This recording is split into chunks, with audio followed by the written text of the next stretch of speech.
out. Kinstry has it. And she goes left. Yeah, we've been ready. Okay, on the top of the key, that's Harrell. Harrell drops on over to Kinstry. And we're on the air. We're on the air here, McKinnon has it. Ball's batted away. Loose ball, Jeff. And it's a held ball. Held ball. We apologize for getting on the air late tonight. We're in the boys JV game. It's the second quarter. Miller leads Potter County 12-10. After the first quarter, it was 12-8. There's only been one basket since. Yep. For the Battlers, Jaron Chase has 5 points, Jackson Krause 3, and Boston Brown 2. That's Chase with the ball. Over to Colby Falkenhagen to Sepp Van Oosterhout. Van Oosterhout drives Strong in. move. He's fouled. And he is fouled. He's fouled by Harrell. That's his second team foul. This is Jeff Adele talking alongside the sports reporter for the Potter County News, Warren LeBeau. Yeah, that'll go to our first shout-out, Miss Molly. Yes. Editor for the Potter County News. A fine paper indeed. Sepp Van Oosterhout up on the line for two. Misses the first. Had a nice touch there, though. It didn't bounce very far, but just couldn't get the roll in. As they said, rolled off. Second one also no good. Cabney gets rebound for the Miller Rustlers. Okay. Harrell, he tried to drive. He lost a handle on it. Still nobody in control. Still around.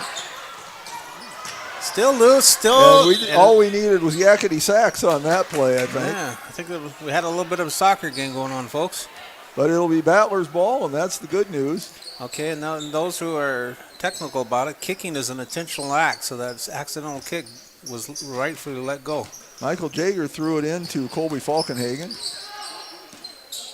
Falkenhagen with it. Back to Jager. Gets it into Jonah Pribble. Pribble puts it up. Nice shot. Good. Rolls off. Battle for the rebound. Van Oosterhout gets it. Over to Jager. To Chase. Jaron Chase driving into the lane. Misses it. Pribble gets the rebound, and he's fouled. I believe they're going to give Cabney for that. No, they say 2-0. 2-0. That's his. That would be Harrell. That's his third. Third team foul. And good luck on this one, Jeff, when the whistle blows. At the line is Jonah Pribble for two. Misses the first. Misses first. Here you go, Jeff. Line change. Yes, everybody in, except for one. Harrell is going out with his 3 fouls. Have to leave the shooter in. Scoring for Miller quickly. Neighbor has 3. William Riesel has 3. Jennifer Harrell, Isaac McKinstry, and Cole Cavaney each with 2. So very balanced scoring there. Pribble hits the free throw. Battlers within 1 at 12-11. Okay, ball goes into Harrell. Pressure being applied. They're trapping.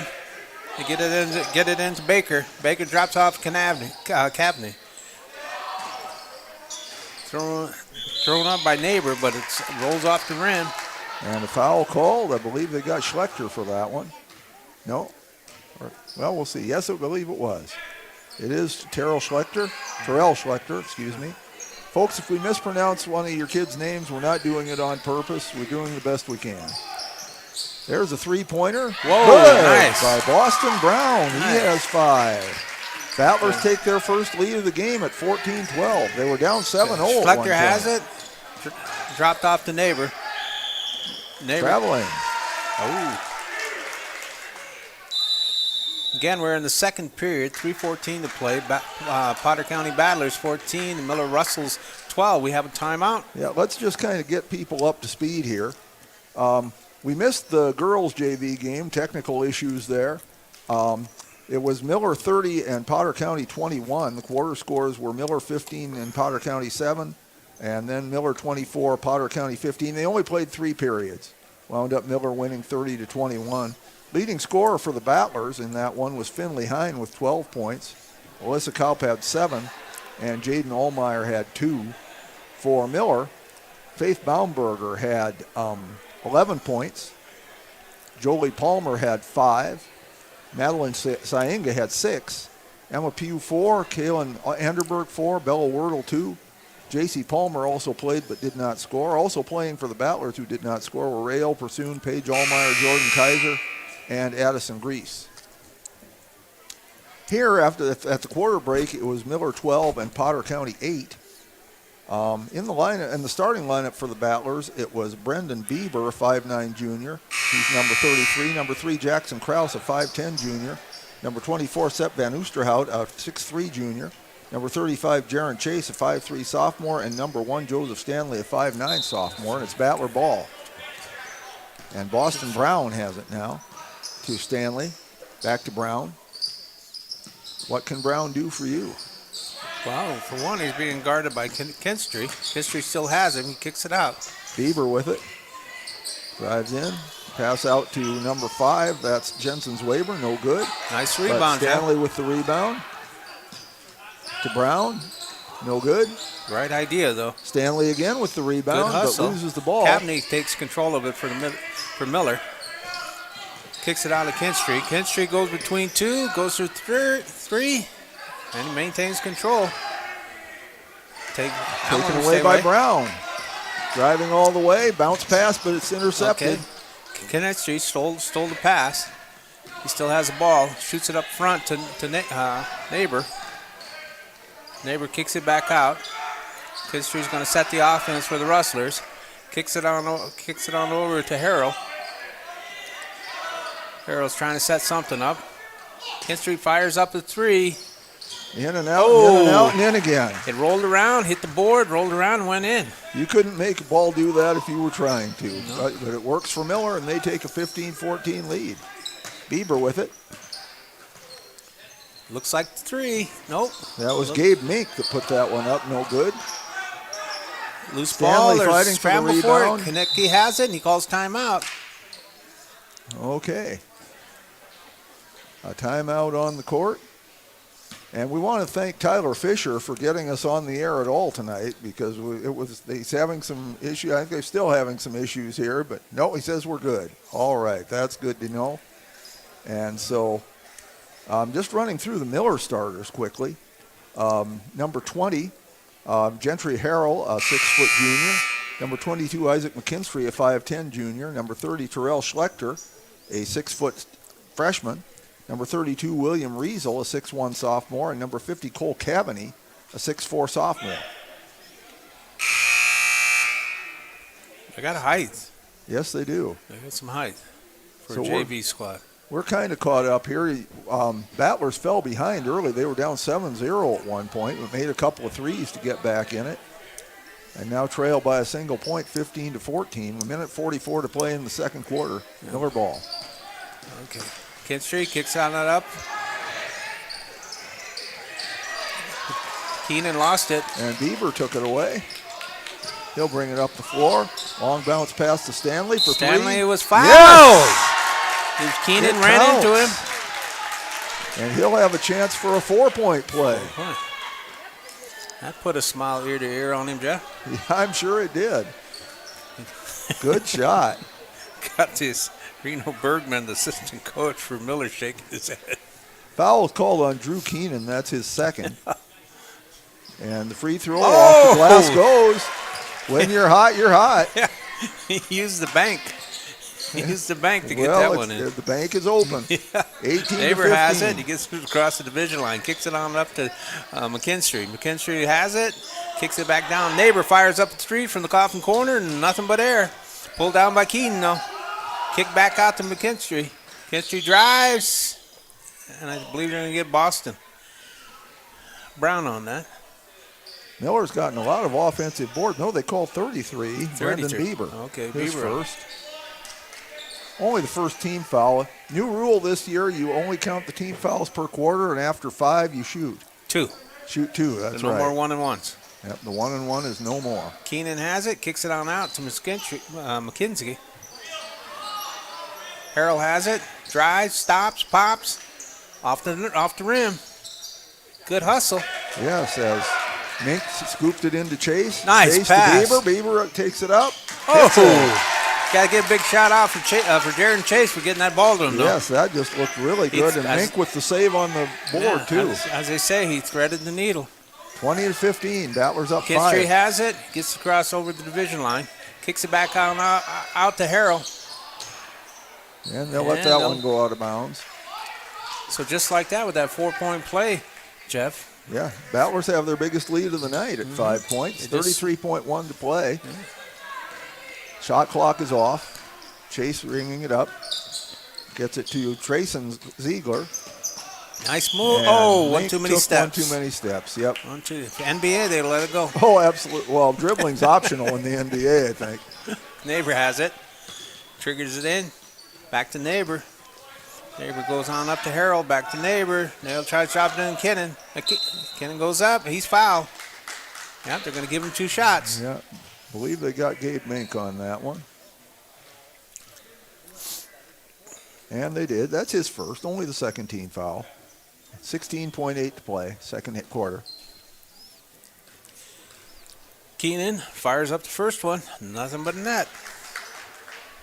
2 of 3 from the line for Miller. As neither team has shot a lot of free throws so far. Keenan's second one's on the way. And we have a violation. Lane violation, wipes out the point. So Battler lead is 4 with 16.8 to play. Chase brings it up. Nice Chase move. Drives all the way in. A little too hard. Everything good. Rebound by Neighbor, though. Neighbor has it. Pressure's being applied. Got to hold on 4 seconds. Going on 2. Fired on up by McKinstry. No good. And that'll end the first half. It is Potter County Battlers 20, Miller Rustlers 16. And it's probably time we go to some sponsors here at halftime. And we appreciate our sponsors very much. And we hope you'll pay attention to some commercials here. And we'll be back after a bit. Make sure your grass is always greener with a new John Deere mower from your local C&B. Big or small, let the experts at C&B help you find the mower or utility tractor that will help you get the job done right. Stop in and check out the John Deere Z-Track mowers or take a load off with a new utility tractor with attachments available to help you with your projects of all sizes. Go green this summer at C&B. Learn more about available offers at DeereEquipment.com. Real tractors are... Agriculture is like no other business, which makes Farm Credit Services of America like no other lender. Owned by the farmers and ranchers we serve, our customers have a voice in how we work, a stake in what we do, and share in our success. Discover a lender that works for you at Farm Credit Services of America. At Northern State University, your future starts with an affordable education that's personalized for you. Experience hands-on learning guided by world-class supportive faculty. You'll also enjoy a full campus life with opportunities to choose from numerous student activities and events, all in a safe, welcoming community. At Northern, you'll find a college that's right for you, a place to belong. Your future starts here. Unleash your potential at Northern. What if we said a bank isn't a place to lock up money? It's a place to set it free. What if the point of banking wasn't to bank at all, but to put your ideas to work? What if your bank asked, what if, a little more? Well, what if we told you we do? We're American Bank and Trust, where what if meets why not? If you're ready to change what you get out of banking, start a relationship with us. What if you made the move today? The foundation for how we do business is right in our initials, W-E, we. Everything we do is a partnership. We understand solving the many complex challenges growers face every day takes teamwork. And when we succeed, we do it together. That's the power of we.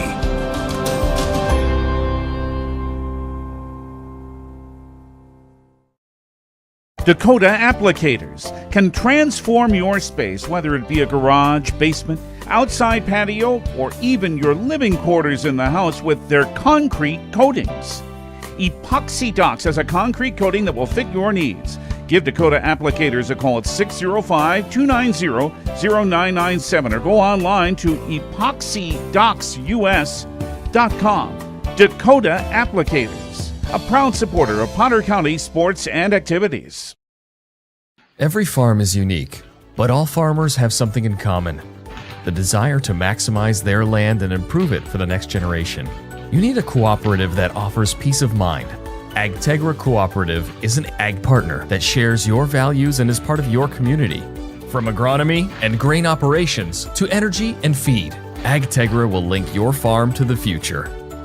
AgTegra Cooperative. Strong, stable, dependable.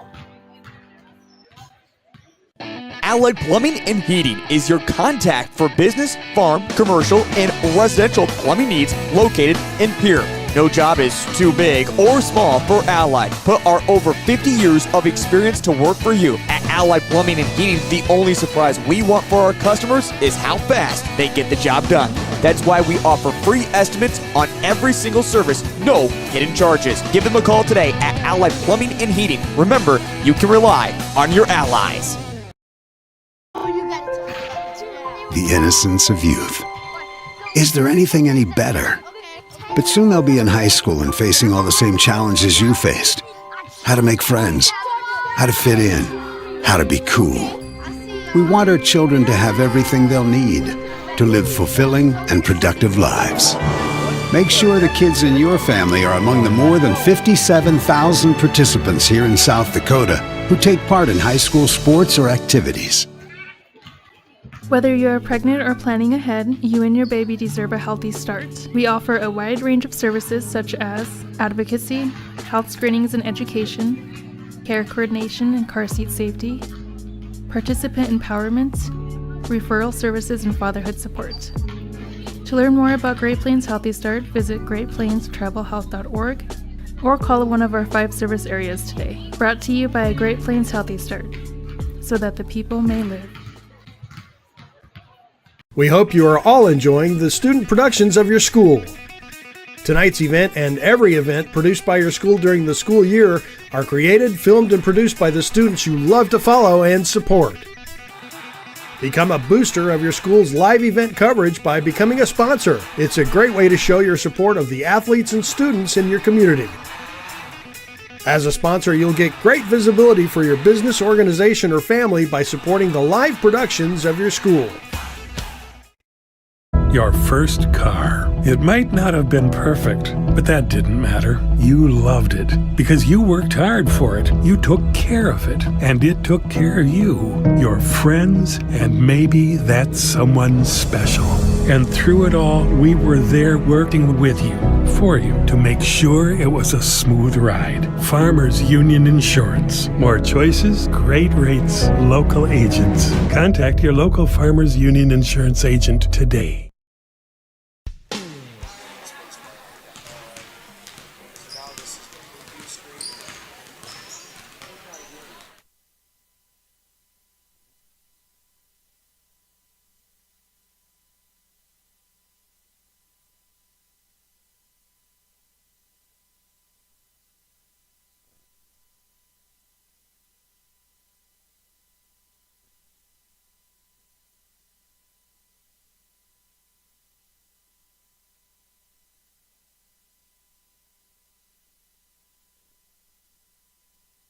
Hoven Equity Exchange is your hometown source for high-quality fertilizer, seed, and feed. Their team of experts has been helping local farmers and ranchers since 1915. You deserve the best seed for the best crops and best feed mixes for your chickens, pigs, and other animals. Spring planning starts now, and they're there to help. Contact their seed and feed experts today. Hoven Equity Exchange is a proud sponsor of Potter County Athletics.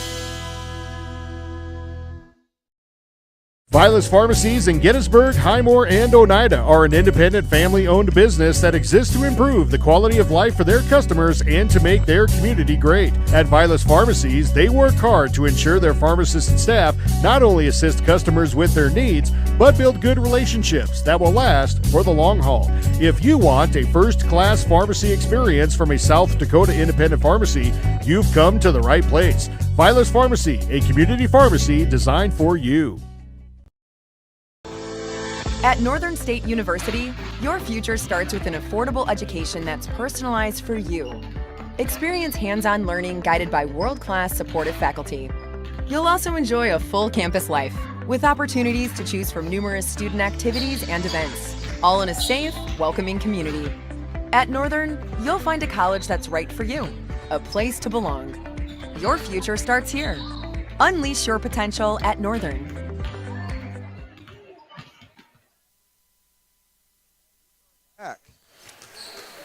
And we are back in the Big Red House in Gettysburg, South Dakota. Alongside Potter County sports reporter Warren LeBeau, this is Jeff Adele. And we've had a little technical difficulty, but this is our first home game of the season. Actually, the first game of the season. They were going to have one on Saturday, but that got iced out or snowed out or whatever you want to say. Both. Inclement weather, we'll call it. Against Lyman, which has been postponed. Yeah, that's been rescheduled for January 29th. Which is a Monday, so that's going to give the kids kind of a late night on a school night, but I guess that's how it is. At any rate, we are back here. We're just coming out of halftime. The Battlers lead at 20-16 at the half. They started out down 7-0, pulled within 12-8 at the end of the first half, and took the lead in the second quarter. Or in the first quarter, it was 12-8. Now in the second quarter, what put them ahead was a 4-point play by Joseph Stanley, sinking a three and then getting fouled and hitting a free throw. So we are just give you the scoring quickly. Jaron Chase and Boston Brown lead the Battlers in scoring with 5 points. Joseph Stanley has 4, Jackson Krause 3, Brendan Bieber 2, and Jonah Pribble 1 for 20. For Miller, it is Isaac McKinstry leading with 5 points. William Riesel and Preston Neighbor each have 3. Gentry Harrell and Cole Cavaney each have 2, and Drew Keenan has 1. Okay, coming out starting for the Miller Rustlers is 50, Cole Cavaney. Number 30 is Terrell Schlechter. Number 42 is Preston Neighbor. Number 22, their point guard, is Isaac McKinstry. And numbers, I believe I said 30. I'm missing one, Jeff. 32. And that is Riesel, William. For the Battlers, Boston Brown has the ball. Also out there are Brendan Bieber, Jackson Krause, Seth Van Oosterhout, and Joseph Stanley. Bieber has it to Stanley. Stanley to Krause. Krause kind of loses it, gets it back, bounce pass underneath to Seth Van Oosterhout, and he hits the basket. And before we get on too far, I want to do a shout out to those who have turned in. We appreciate you joining us early here. And we have a reaching foul there. I believe that is on Boston Brown. That's his first. And like Jeff said earlier, we'll do the best with the names and try to keep up with the kids. Yep. Just know that if we mispronounce one of your kids' names, we did not do it on purpose. We do our best to get it right, but, sometimes your best isn't necessarily that good. But it's still our best. Ball was slapped back out of bounds by the Battlers, being thrown in by Neighbors. Neighbor gets it into McKinstry. McKinstry drops it down to McCavney. Cavney goes up strong, but his side of the board. And Krause came down with the rebound to Brown. Brown gets it back out to Krause. Krause for a long two, no good. Van Oosterhout had it, loses it. Stanley gets it now. Good board by Brown. Stanley. Yeah, he's gotten some good rebounds here tonight so far. Krause has it now over to Stanley, to Bieber. Bieber driving in. Back out to Krause. Still 20 on the shot clock, plenty of time. Krause to Brown. Brown to Bieber. Drives in, puts it up, no good, but he's fouled. Now, I think Joseph Stanley, all that football he had in the fall paying off because he's a workhorse underneath that board, right, Jeff? Yes, he's gotten some good rebounds for us tonight. William Riesel called for the foul, his second. Bieber shooting 2, misses the first. Each team with 1 team foul so far.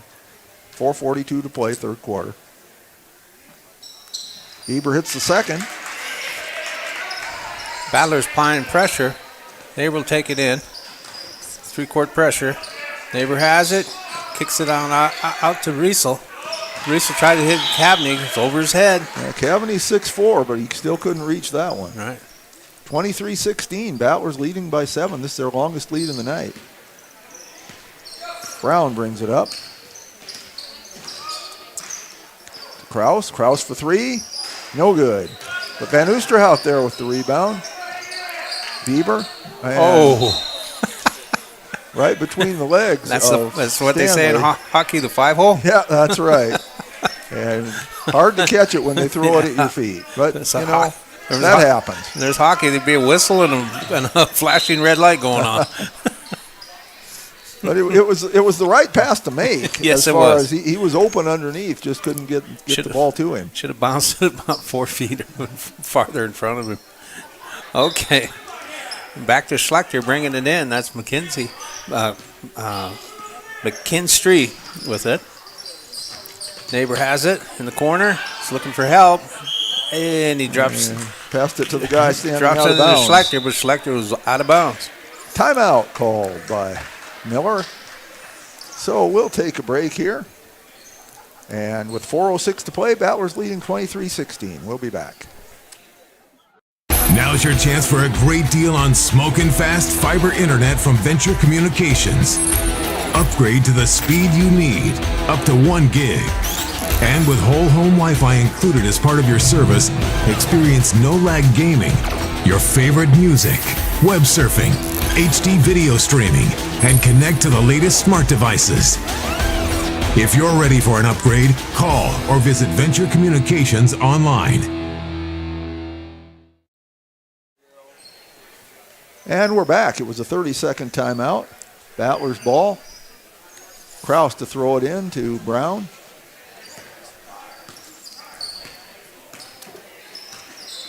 Brown with it. Bounce pass underneath to Kraus. Blocked by Cavney for the Rustlers. Again, the right idea, not exactly an on-target pass, but the right idea. And when you got the right ideas, the accuracy will come. And so will the fouls. Yeah, that one's on McKinstry. That's his second. Second team foul, each team with 2. First one is no good by Jackson Kraus.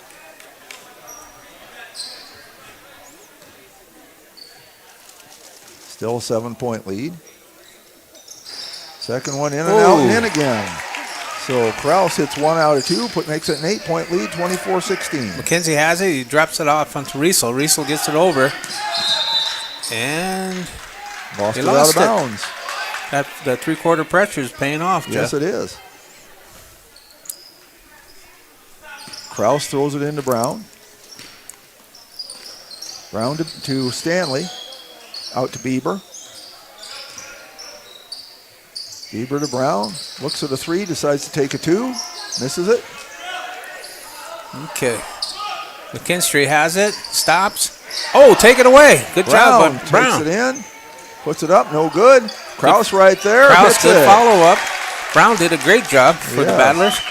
And good hustle there to be there for the rebound. 26-16. Neighbor has it, and he walks.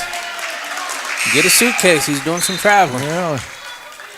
He thought maybe he got a little help on that, but the referee says no. Potter County making a run, Jeff. Yeah, Colby Falkenhagen back into the game. Brown with it. Also back in is Trayson Zwaber. That's Van Oosterhout. No good. Hustling after the rebound and getting it, but throwing it out of bounds is Colby Falkenhagen. But good hustle there. And it was tipped out of bounds. Yeah, so Riesel got a hand on it, but he couldn't control it. Good hustle there by Falkenhagen to get that. Brown back to Kraus. Kraus getting in trouble, but gets it out to Van Oosterhout. No good. Cavney gets the rebound. Okay. Here, give it to McKinstry. He's point guard. He hasn't. Boston. Brown, the second time he's done that. But then has his pass knocked away. Okay, thrown on down. And there's, boy, the Battlers are hustling all over the court. Sepp Van Oosterhout got that one. Over to Ziegler, excuse me. Got his Ziegler and Zwaber, and I got him confused. 2 Z's. Trayson Ziegler with it. And that's Colby Falkenhagen. Gets to Van Oosterhout. Oh, nice move. He just couldn't finish. Battlers will keep the ball, though. 2:22 left in the third quarter. 17 seconds on the shot clock. That was a good move by that kid. He just needed to use the backboard. But that's my old school coming out. Well, I've always been an advocate for using the backboard more. I think you've got more margin for error that way. And believe me, I needed all the margin for error I could get. But the Battlers are hustling hard here in this third quarter, and we've seen a lot of flashes of good play here. Ziegler gets it to Mink. Gabe Mink Another back nice in the game. move. That's Euro move. Cabney gets the rebound from Miller. He almost loses it. Kicks it back out to Riesler. Riesler gets it over. Drops it back out to McKinstry. McKinstry fires up a long three-point shot, but it was way short. Yep. Hit nothing but the floor. You can get that shot all day, but I think Coach probably wants him to work it in a little bit. Yeah, that was not just a three. That was a long three. Timeout called by the Battlers. So we will be back after this. Battlers leading 26-16. Schlachter Lumber.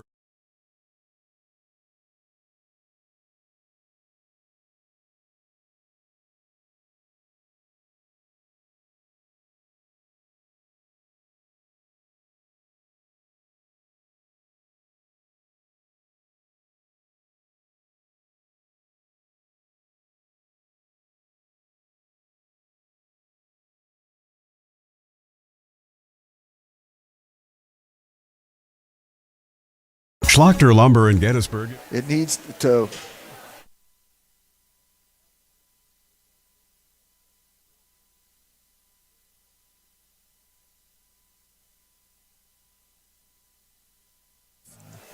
And we are back. 26-16, Battlers leading.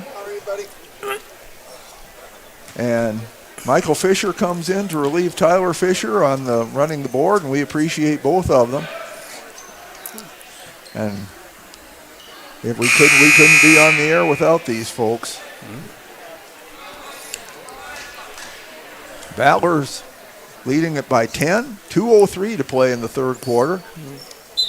Battlers will get the ball on the far end. Kraus throws it in to Falkenhagen. Falkenhagen drives, kicks it back out to Ziegler. Back to Kraus. Ziegler again. Kraus. Kicks it out to Pribble. Pribble misses it. Pribble gets his own rebound, misses again, fights for the rebound again. This time it was Ziegler who got it. Now it's Gabe Mink to Kraus. New shot clock, so plenty of time. Ziegler with it. Mink nearly loses it, does lose it. Okay, ball's picked up by Riesel, but he's immediately tied up. Good hustle by Ziegler to get the tie up there, but on the possession arrow, Miller keeps it. Also joining us up here really quick is Mike Schlachter. He's been always a big help. Yes. We'll see if sometime tonight we can't get him to give us a wrestling preview here, too. I think the Wrestlers have had one meet already, but get that going. Okay. Riesel turns around. He's blocked. Put up by Cabney, though. Kraus gets the rebound. Yeah. Battler ball. Falkenhagen with it. To Kraus. Kraus kicks it out to Mink. Mink took a few too many steps there. He likes that Euro move, but he's like he said, he's got 3 steps. 3 steps to it, and that's not allowed. No, it's not. Okay. But he'll learn. He'll learn. Neighbor has it. Kicks it back up to Schlachter. Kraus steals it. Gets it to Falkenhagen. Falkenhagen takes it himself a little too short, but they fight for the rebound. Battlers were out of bounds. He's out of bounds. First Good one effort to touch by it. Ziegler, but on the line. God, telling Ziegler and Falkenhagen apart, just they almost look identical out there.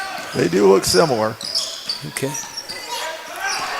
Ball's handled by Schlachter. He gives it up to Cabney. Cabney goes up strong. Yep, that's his 4th point of the game. First points of the period for Miller, and they come with less than 20 seconds to play. Battlers ball, and there's a foul.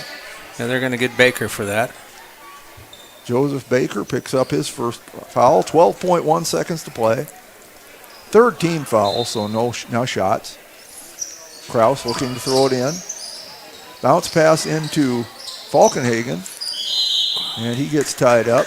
Kind of David and Goliath there, isn't Yeah. it, Jeff? Yeah, I'm glad they aren't doing the jump on that, but with Falkenhagen and Cavaney. Falkenhagen listed at 5'5", and Cavaney at 6'4".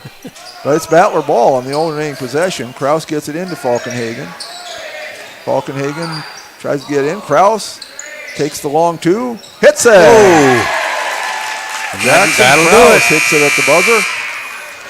That gives him 8 points on the night, and after 3 quarters, the Battlers leading 28-18.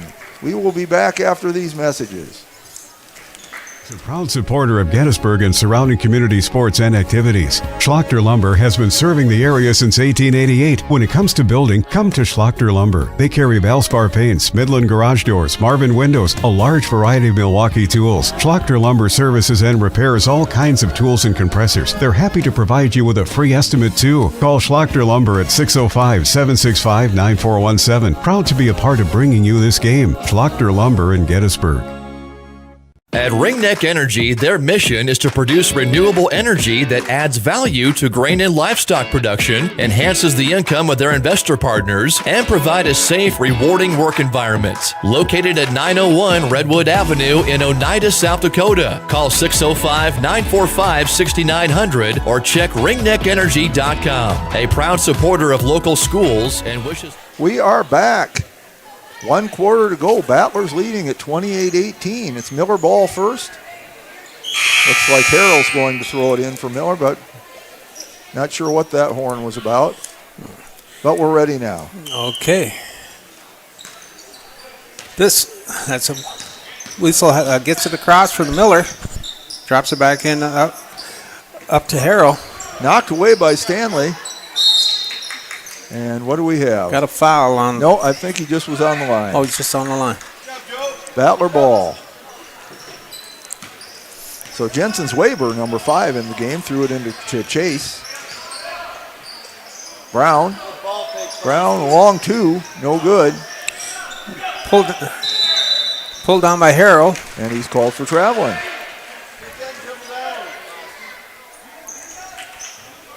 They've had a lot of traveling falls on them. Number 0, Mason Gable in the game. I believe that's the first time we've seen him. Oh, good pass by Brown into Stanley, but can't make the shot. Harrell gets the rebound. He's trying to run. Pressure's being applied. He beats it.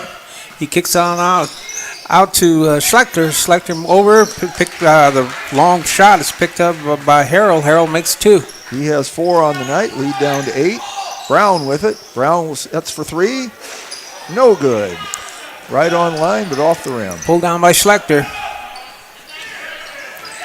Ball's given up to Gable Harrell. Trying to steal it. Gave him a lot of grief anyway. McKenzie gets the ball. Ball's thrown into Cavaney. Cavaney point blank missed it. That ball's thrown up there by Riesel. Riesel doesn't miss it. Yeah, Riesel with 5 and the lead's down to 6. 4:50 to play. Chase with it. It's Weber. Stanley drives in all the way, misses the shot. Looks like he got fouled, but no call. Doesn't count unless the whistle blows. Okay, ball's dropped into Riesel. Riesel gets 2, tightens it up. Good fast break there by Miller. 28-24, excuse me. Chase with it. Battlers have yet to score. Miller has scored 6. Stanley. Brown. Brown for 2. Missed it, but he's fouled. Yeah, basketball is a game of runs, so it depends on. No, baseball's where they have runs. This is points. Just said 6. They got a 6-point run. That's what I'm talking about. William Riesel called for the foul. That's his 3rd. First team foul of the quarter. Brown at the line for 2. So it's up to Potter County to see if Boston Brown can stop that run. Not yet. Good. Battlers have not shot free throws very well. I believe that's 4 of 10 from the line.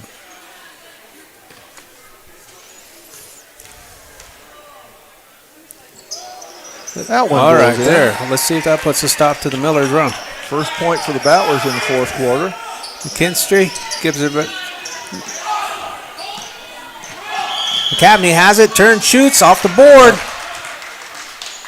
And it's called for traveling. Took a little hop there before he put the ball up.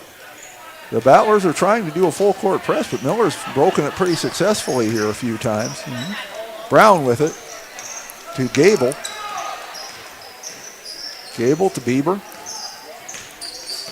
To Swaber. Battlers playing everybody here in this JV game, which I like to see.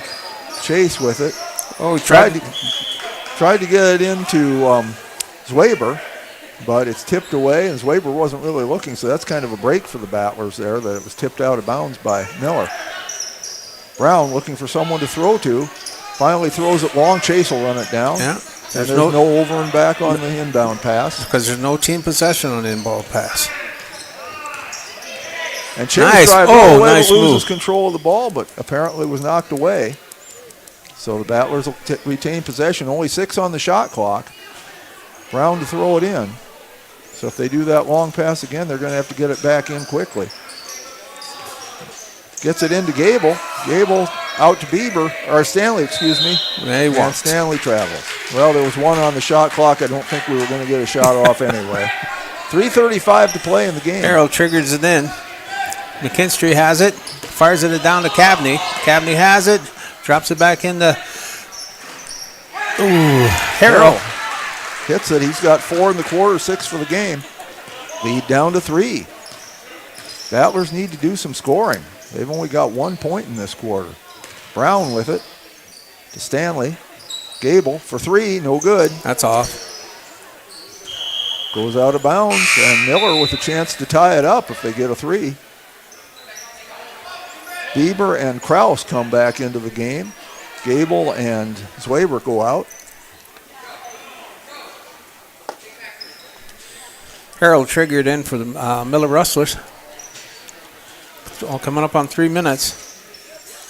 McKinstry has it. Fires it across court to Schlechter. Schlechter back over to Harrell. Back to McKinstry. Miller has very successfully handled Fired that up by press. Riesel. No good. Slapped out of bounds by Brown. 2:55 to play. Miller has not really had a lot of trouble with the Battler press. They've broken it several times. McKinnon's coming in for the Rustlers. Going out is McKinstry. Riesel has it. Triggered in. Baker has it. Gives it Cabney. Cabney turns, shoots off the board. 2. 1 point game, Jeff. Cabney was 6. 29-28. Battlers trying to hang on to that lead. Chase for 3. No good. It falls off the rim. Battle for the rebound. Goes out of bounds. Which way? Miller. So Miller with a chance to take the lead with 2:37 to play. Fourth quarter has not been kind to the Battlers so far. Okay. But they're almost a steal by Brown. Quick hands. Can't corral it. Harrell has it. This time he fires it over McKinnon. McKinnon right back to Harrell. Drops down to Cabney. Picked away. up. Loose ball's picked up. And there's a foul. Yeah. Harrell had I it. believe they got Pribble for that one. Harrell go to the line. No, they called it on Bieber. His second. First team foul. Harrell shooting 2. Again, no 1-and-1 in the game anymore. So They'll shoot 2 on the 5th foul, and then the quarter will start new again. Only their 3rd trip to the line. He hits the first to tie it up.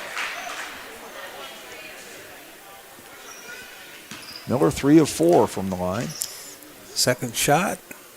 Oh, it's a violation, but it goes in anyway, so no problem. And so the Battlers down by a point now. Need to get a score here. Chase with it to Kraus. Brown with it. Lazy pass. Chase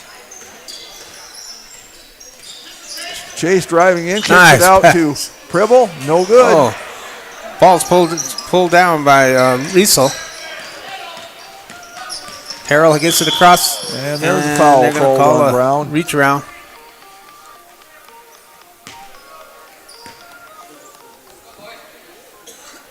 So Boston Brown picks up his second team foul. Okay. Harrell has it. Drops the ball over. Dropped into Cabney. Cabney trying to turn. He lost his footing. Battler ball. 1:49 left. This is going to come right down to the wire, it looks like. I'm not sure where that wire is, but it's coming down to it. Chase with it. Like Jeff said, they haven't only scored but 1 point. They need a basket. Brown has it now. Pribble. Kraus. Kraus along two. No good. And Pribble there with the rebound. He's fouled.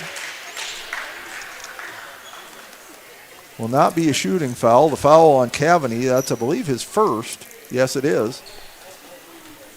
Get a new shot clock. 35 there. 1:34 to play. Bieber throws it into Chase. He'll take a three. No good. Ball's pulled down by Harrell. Harrell still has it. Miller's really dominated the boards in the long fourth pass, quarter. yeah. And we have what, a tie-up. Schlechter had it. And the Battlers get the ball on the alternating possession. So good job there by Jonah Pribble to get the tie-up. Minute 20 to play. You need to cash in on some of these turnarounds. Yes, absolutely. Chase with it. Drives in, kicks Nice it out pass. to Pribble. No good. Chase gets the rebound. Brown for three. No Short. good. Pribble there. Gets it to Bieber, but taken away. Pulled down by Harrell. Harrell's on the run. Lost the handle, and he lost the ball. Bieber gets it. Battlers have not made a field goal in this period. Their only point is a free throw. And there you go. There's Brown. We get one. Boston Brown. We're under a Good minute. pass from Chase. Harrell has it, gives it to McKinnon. Battlers up one. Kinnon's looking for help. Gets it on down to Schlechter. Schlechter finds Harrell. Harrell goes up strong, rolls off the front of the rim. Kraus has it. Long pass Brown. down. Brown puts it up and in. Boston Brown That with could ice 10 it. points. No, it's a 3-point game there still. It's I know. 33. I said could ice it. I didn't say ice it. I said could ice it. I don't think it ices it. Not when a 3-pointer can tie it up. They're going to go. Timeout call. We'll be back after this. Yeah, Students the best of luck in all their activities during the school year, creating economic opportunities in our community. I love the small town feel of everybody being welcoming and knowing who you are. You know that you can walk in anywhere and be greeted, and people want to have conversation with you. Shopping with us locally and filling your prescriptions here at Vilas is a huge benefit to our healthcare system. Keeps our revenue local.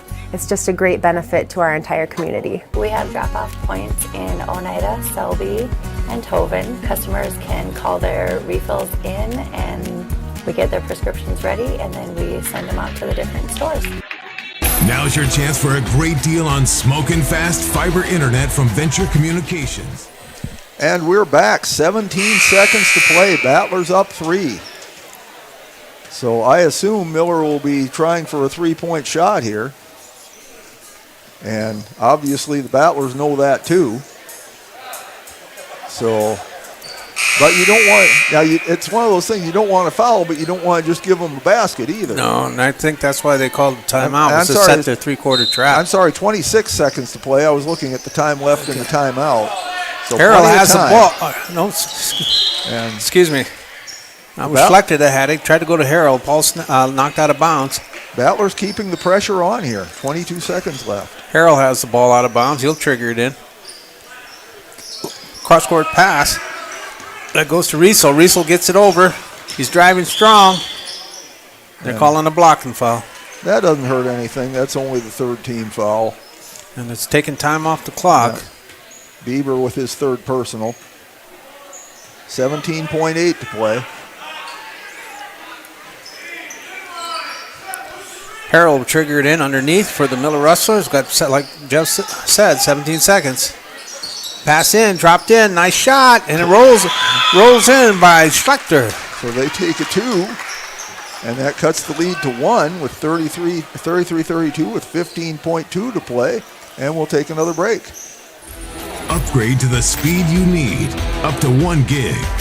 And with whole home Wi-Fi included as part of your service, experience no-lag gaming, your favorite music, web surfing, HD video streaming, and connect to the latest smart devices. If you're ready for an upgrade, call or visit Venture Communications online. That moment when you realize your furnace is stone cold busted. We're talking a real put on every sweater you own, I can't feel my feet, penguin predicament. But fear not, there's an expert for that. Let your local heating experts at Pites Service Experts keep you warm with $50 off any furnace repair. Like it toasty? There's an expert for that. Call Pites Service Experts at 866-EXPERTS. See website for license details. Your first car. It might not have been perfect, but that's... All right, we are back. Battlers leading by 1 point. Yeah. 33-32. Neither team in the bonus. Rustlers will probably foul, but like Jeff pointed out, they got 2 to give. I mean, they need 3 to send them the line. See what happens. They'll go for a steal on the inbounds pass. But Kraus is there. There's a foul. Nothing's called. Bieber. There's the foul. That's 1. Got 1 more to give. And that's the foul on Harrell. That'll be his 4th. But, of course, they don't really care about that right now. They want that time to go away. They've got to foul once more. They've got one more foul to give before we get to the bonus. Inbounds pass, and there's the foul. And Harrell will be done for the JV game. But again, you know, at this point, whoever has the opportunity to foul has to foul. You can't be picky about it. 9.4 seconds left, so now the Battlers will go to the line. They've got to substitute somebody, and here he comes. Yeah. McKinstry coming in for Harrell. Brown is going to throw the ball in bounds. 9.4. And my suggestion would be throw it toward your basket, not the other team's basket. And there's Bieber open, but he doesn't see him. Gets it to Kraus. Kraus foul. They'll go to the line for 2.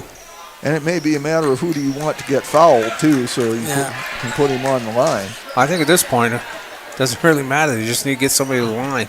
Try to get that ball back. But I mean, for the Battlers, who you throw it into. Oh, yeah, I understand.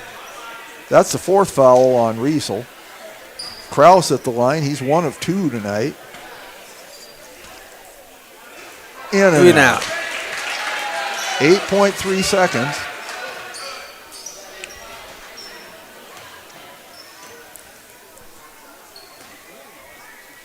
Second one is good. Good. So Battlers up 2. A 2 would tie it. A 3 Riesel would throws win it in. Miller.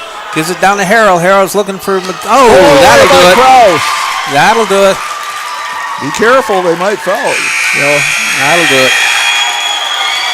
Battlers take it. I'm a little surprised Miller did not foul there and try to get something going. But So that's a great way for the JV to start their first game of the season, which is also a home opener. Their original game with Lyman last Saturday was snowed out. So yeah, and this was a fun one. It was close most of the way. The Battlers fell behind early at 7-0, but then came back and got the lead in the second quarter, and they held the lead the rest of the way. We'll run down the scoring for you in just a second here. I'm just totaling it up quickly here. For Miller, Gentry Harrell and William Riesel each had 7 points. Cole Cavaney with 6. Isaac McKinstry with 5. Preston Neighbor with 3. Terrell Schlechter with 2. And Drew Keenan with 1. And for the Battlers, Harrell had 8. Gentry Harrell had 8 points. I knew I was 1 short there someplace. So 8 for Harrell, and he led the team in scoring. That's 32 for Miller. For the Battlers, Boston Brown led the way with 10 points off the bench. Jackson Krause had 9. Jaron Chase had 5. Joseph Stanley 4, all on 1 play. He made a 4-point play. Brendan Bieber had 3. Sepp Van Oosterhout 2. And Jonah Pribble 1 for 34. So the Battlers get the JV win. We'll take a break here and run some commercials. And Warren, did you have anything you wanted to say? No, that's just the Potter County band, Gettysburg High School band fired up. Yes, good to have them here. So we'll take a break, and we'll be back after a bit for the girls' varsity game. You loved it because you worked hard for it. You took care of it, and it took care of you, your friends, and maybe that someone special. And through it all, we were there working with you, for you, to make sure it was a smooth ride. Farmers Union Insurance. More choices, great rates, local agents. Contact your local Farmers Union Insurance agent today. This is what matters. This is beyond X's and O's. This is the difference mutual respect makes. This is what character looks like. This is what defines us in South Dakota. This is sportsmanship. School sports. It's not the outcome that matters most, but the way the games are played.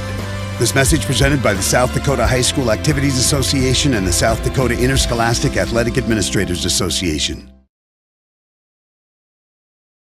Hey all family and friends, out watching our Potter County Battlers compete in tonight's game. All of us at the Hoven Co-op are behind the athletes, giving it all they've got, every play of the game while striving for the win. We are cheering for your success tonight. Not only tonight, but in the classroom, on the farm, wherever your life takes you. Good luck, Battlers, in tonight's game and all season long. The Hoven Co-op is proud to support our area youth, the future of this community. Best of luck from the Hoven Co-op. Go Battlers!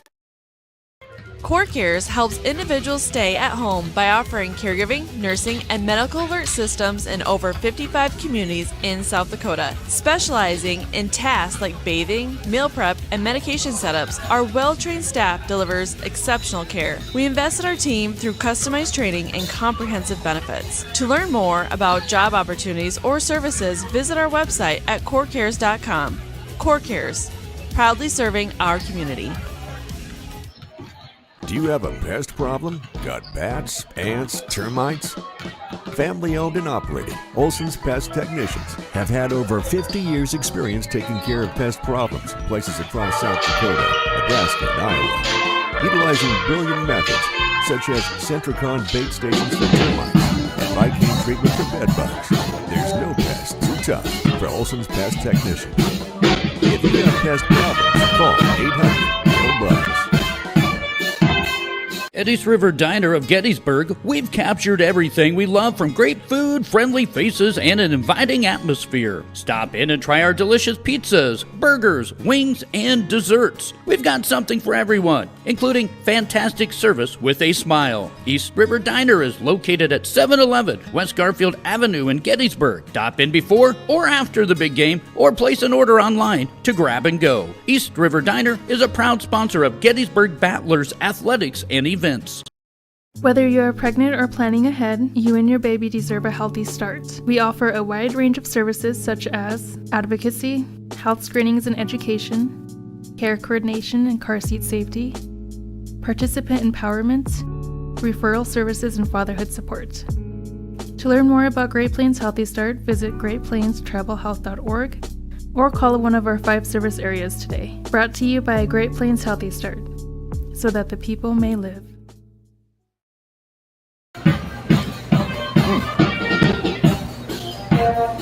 Yeah.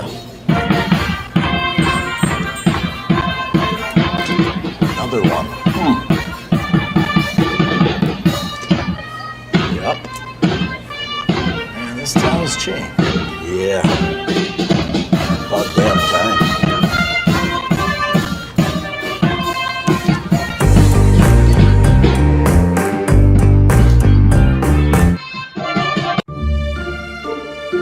Luce, Lucy, and Wreck Funeral Homes are your family-owned businesses ready to help you in your time of need. With businesses in Gettysburg, Falkton, Miller, Highmore, and they service Cheyenne River Reservation. Mandy and Tiffany are there to answer any questions and help you along. Luce, Lucy, and Wreck Funeral Homes proudly support all local sports and activities.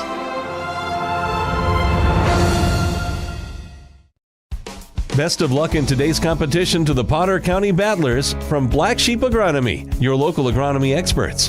Black Sheep Agronomy wants you to have a successful farm plan and is focused on products and practices that work in this region. As community members themselves, Tyler, Tice, and Austin support area students who work hard in their school and extracurricular activities. Good luck, Battlers, from Black Sheep Agronomy. Call 842-6104 for all your agronomy needs.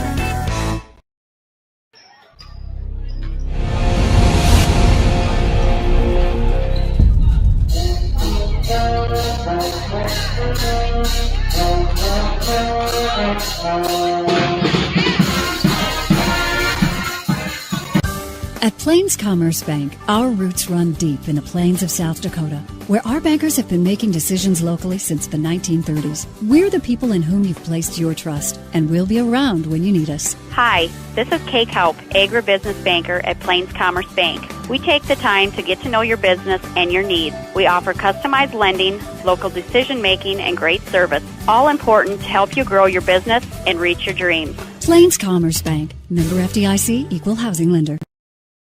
Make sure your grass is always greener with a new John Deere mower from your local C&B. Big or small, let the experts at C&B help you find the mower or utility tractor that will help you get the job done right. Stop in and check out the John Deere Z-Track mowers or take a load off with a new utility tractor with attachments available to help you with your projects of all sizes. Go green this summer at C&B. Learn more about available offers at DeereEquipment.com. Real tractors are green.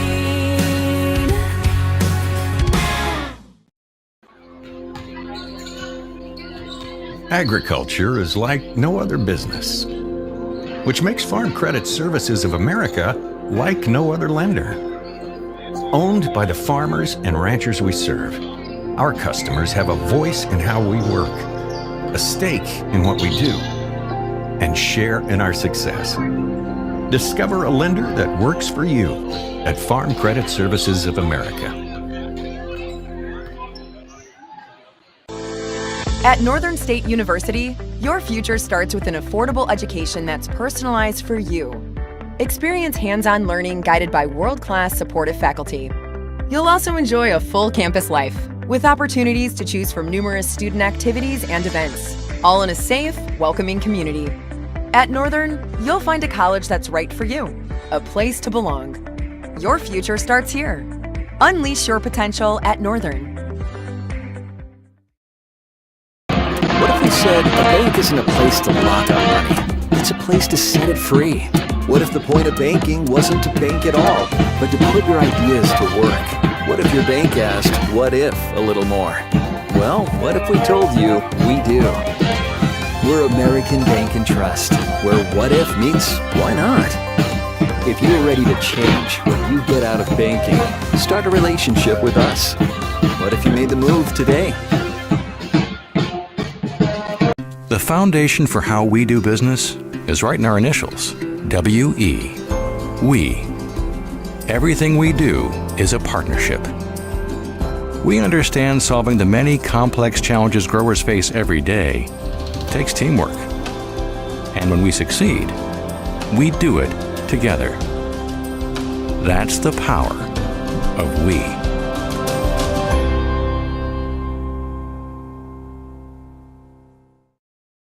Dakota Applicators can transform your space, whether it be a garage, basement, outside patio, or even your living quarters in the house with their concrete coatings.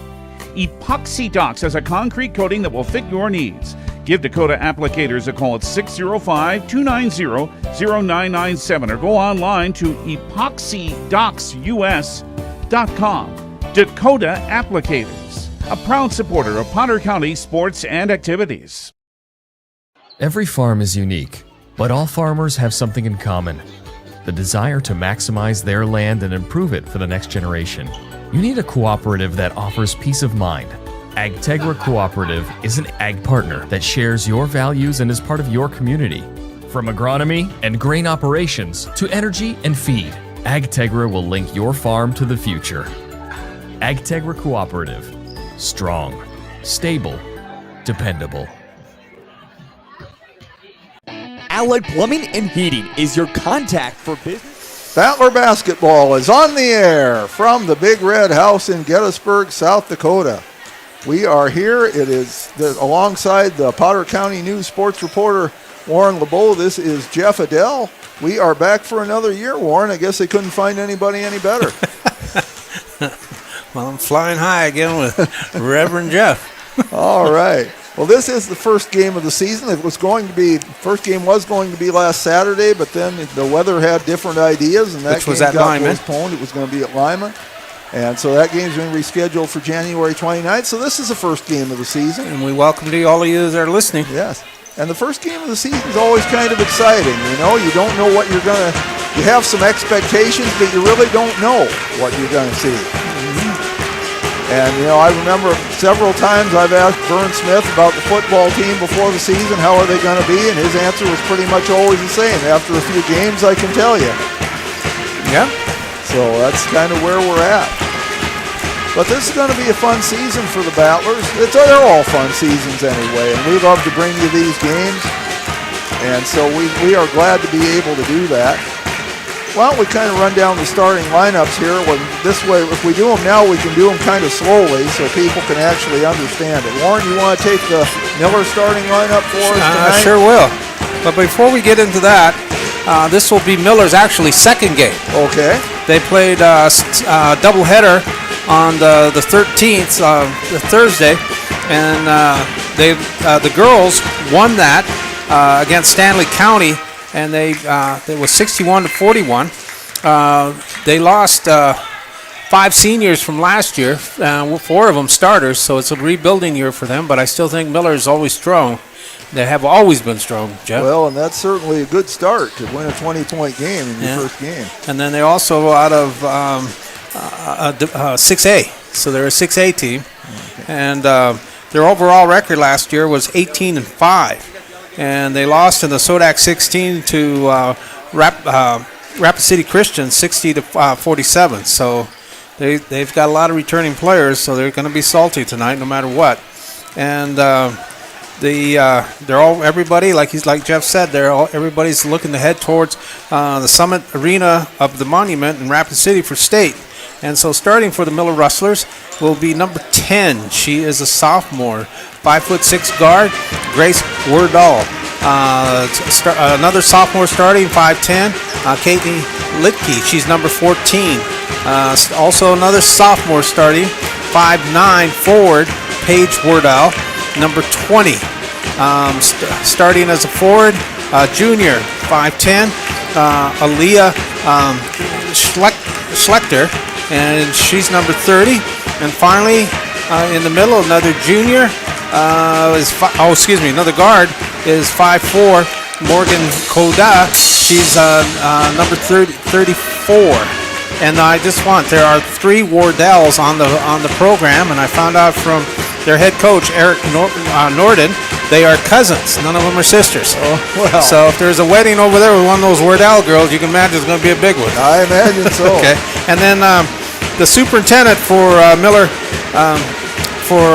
Rustlers, the school, is Eric Norden, the head coach for the girls. And then also the principal is Steve Shoemaker, and he's the coach for the boys. And athletic director is Travis Hirschley, and that's the Miller Rustlers. And they do have cheerleaders here, but unfortunately their names did not get in the program, so we apologize to all you folks from Miller that we can't give your cheerleaders proper recognition. Mm-hmm. But we're glad that they're here. The game's always a little more fun when you have some cheerleaders here. Well, for the Battlers tonight, starting lineup, number 21, a 5'6" guard, a sophomore, Peyton Stevens. Number 22 is Emma Schlachter. She's a 5'8" sophomore. Number 23 is Olivia Michelson. She's a 5'8" senior. Number 24, Caden Cronin, a 6-foot senior. And number 25, Zoe Menke, a 5'8" junior. So the Battlers with a lot of returning players. Caden Cronin, of course, will be heavily relied on in the middle. Olivia Michelson really came on strong at the end of last year. So we're certainly hoping she'll continue to improve. And it's great to have Zoe Menke back. Yes, it is. She missed last year with a knee injury. So it's great to have her back in the lineup again. And for all those of you who are watching from Miller, we just want to give you a couple of disclaimers. Number one, if we mispronounce somebody's name, we apologize to you. We're doing the best we can. We're not really helped by the fact that you have 3 Wordles playing, plus you have a Schlechter and Potter County has a Schlachter. So that's not going to help us any either. But we are happy you're tuned in. Yes, and the Battlers have 2 Kaups and 2 Allmeyers, so that doesn't help. But we're going to do the best we can. And the other caveat we give you folks from Miller, we are the Potter County announcers. We like to see the Battlers win because we know these kids. But we do try to... we do try to also give you an impartial broadcast. They just gave somebody a big round of applause. Did you hear what it was? No, I was listening to you. Oh, well, that was a mistake. But anyway, we do try to give you a fair broadcast, and when your team makes a good play, we try to say so. They're introducing the players right now. Grayson Wardell. Okay. And I should know how to pronounce that. My name is Adele, and this is Wardell, so that ought to work for me. Kate Lichty now being announced. And number 20, she's a 5'9" forward, sophomore Paige Wardell. Paige Wardell. And at forward, number 30, she's a 5'10" junior, Aaliyah Schlechter. And at guard, 5'4" junior, number 34, Morgan Colda. And I didn't give you the Battler coaches or anything about that. The Battlers are coached by Tricia Hine, and she's assisted by Wendy Roush. Managers are Neva Michelson, Jalen Stanley, and Greta Gable. The superintendent at Potter County for Gettysburg, it's Amber Michelson. For Hovind, it's James Kale. Principal for the Battlers is Wendy Smith, and again that's in Gettysburg, and in Hovind it's James Kale. Athletic directors, in Gettysburg it's Wendy Smith, and in Hovind it's Joni Obler. Peyton Stevens being introduced now.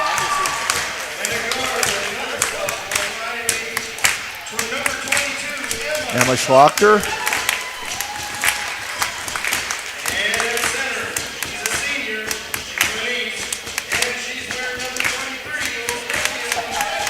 Olivia Michelson. Oh, sorry. Caden Cronin.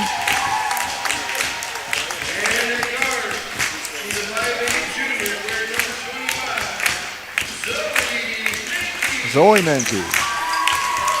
The officials for tonight's game are Brent Maresca, Darren Vetch, and Mark Ulrich. Brent Maresca from Timber Lake, Mark Ulrich from Hovind, and Darren Vetch from Oneka. Brent Maresca is also the superintendent principal over at Teoshbe Topa across the river. So he's a busy man, and you're probably not going to hear this too often, but he's a good guy. Well, we'll see how good he is after the game. No, I'm sure he's going to do a fine job, and we appreciate all the officials. We're about to have the national anthem now played by the Gettysburg High School Band under the direction of Katrina Smith. And before we get started, we'll just do a shout out to Vern Smith. Do a shout out to Vern Smith.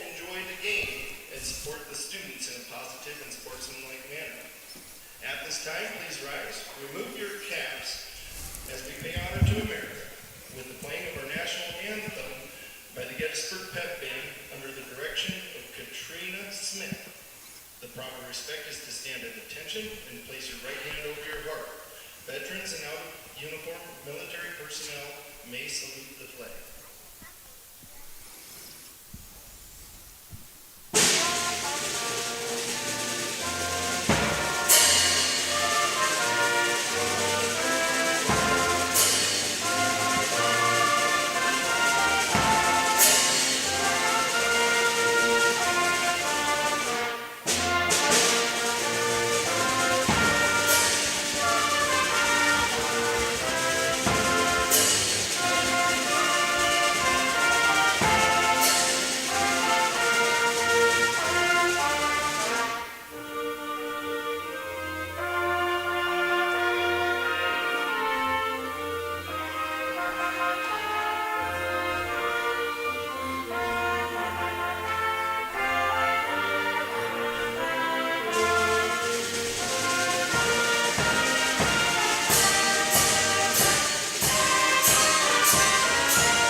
Gettysburg High School Band. It's sounding good tonight, too, under the direction of Katrina Smith. If you take a look, I think they got some alum in there. I think they do. But, you know, the kids they had their Christmas concert last week, and they sounded very good. And Katrina, of course, the daughter of Vern Smith, our former football coach, as you know, he is dealing with pancreatic cancer and undergoing treatment. Things going fairly well so far for him. And we certainly keep you, Vern, in our prayers and hope things will continue to go well. Jumping center tonight for the Battlers is Caden Cronin. For Miller is Paige Wordle. Battlers win the tip. Michelson gets it to Menke, misses the shot. Michelson right there, puts it in. Battlers get first blood tonight, 2-0. Miller. Okay, Miller coming down with the ball. That's number 14 is Lichty. Back out to Kodo. Drop back over to Lichty. Wordall has it. There's 2 Wordalls. I got to be careful here. Hard drive. She lost her footing. Codell turns the ball over. So Zoe Menke will throw it in. Miller jumps out with a press right away. Battlers trying to get inbounds. They do to Emma Schlachter, whose dad, Mike, is running our board tonight. Doing a good job. Ball's taken away by Miller. That's Paige Wordall. Kick back out to Kodo. Paige Wordall has it. Kicked on around. Ball's being passed. Dickey has it. Chopped over to Grayson Wordall. Shot up by Kodo. Short 3-pointer. Peyton Stevens gets the rebound. Brings it up. Michelson underneath nice the Cronin. pass. Little too far underneath. Out to Stevens, to Schlachter. Cronin tries to dump it into Michelson. Gets it there, but she can't do anything with it. Kick it back out to Schlachter. 13 on the shot clock. Schlachter loses it out of bounds. And the ball goes over to Miller. Paige Wordall triggered in for the Miller. Just underway here. 6:32 to play first quarter. Codell has it. It's been guarded closely by Stevenson. No problem. Wordall getting it over. Kicks over to Grayson Wordall. Dropped on over to Lichty. Again, back to Paige Wordall. On top of the key. Ball's being passed around. Codell has it. No movement. There she drives. Kicks it out. It's taken away. Schlachter with it. Brings it down the court quickly. Takes it all the way. Nice move. That'll make Papa happy. Emma Schlachter with her first basket. Paige Wordall has it. Now those Wordalls are all cousins. They're not sisters. 14 has it. Licky passed out to Grayson Wordall. Looking to drop it in. Good defense by the Battlers. Fired on up by Licky. Schlachter with the rebound. Looking for some help. Somebody needs to come. There they go. Michelson has it. To Stevens. Peyton out front, setting up the offense. To Menke. Menke back to Stevens for 3. No good. Battle for the boards. Good box out by Miller. That's Paige Wordall has it. Taken away by Schlachter. Menke gets it. Pass back to Schlachter. Knocked away. Out of bounds. Battlers will keep the ball. 29 on the shot clock. 4:58 in the game.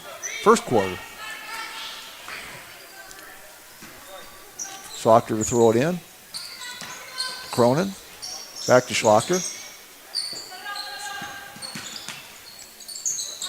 Stevens, long 2. No good. Ball's pulled down by Grace Wordall. Schlachter has it. She thought about it. Kicks it back over to Codell on the right side. Ball being passed around again. Not much movement in the middle. Just a lot of rim outside play on the arc. Fired up by Codell. Short. Cronin with the rebound. She'll bring it across. Takes it all the way. No good. Short. Pulled down by Grayson Wordall. Pressure's being applied. Kicked out front to Litty. Dropped down to Paige Wordle. Missed the And basket, she's fouled. Yeah, foul. First foul of the game. With almost 4 minutes in. Now again, folks, there's a new rule change. There's no more 1-and-1s. On the fifth foul of each quarter, they will shoot 2. That is cut down on the number of free throws that are taken. Then at the end of each quarter, the fouls are set back to 0. Foul was on Zoe Menke. First shot is good by Paige Wordle.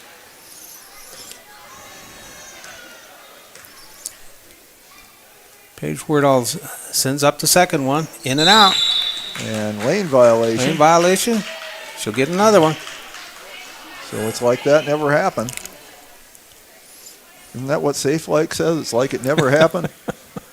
Maybe we could get them as a sponsor. Well, I think if you ask Coach Hines, she said it happened. Ball falls off. Cronin with the rebound. Gets it to Schlachter. She'll bring it up.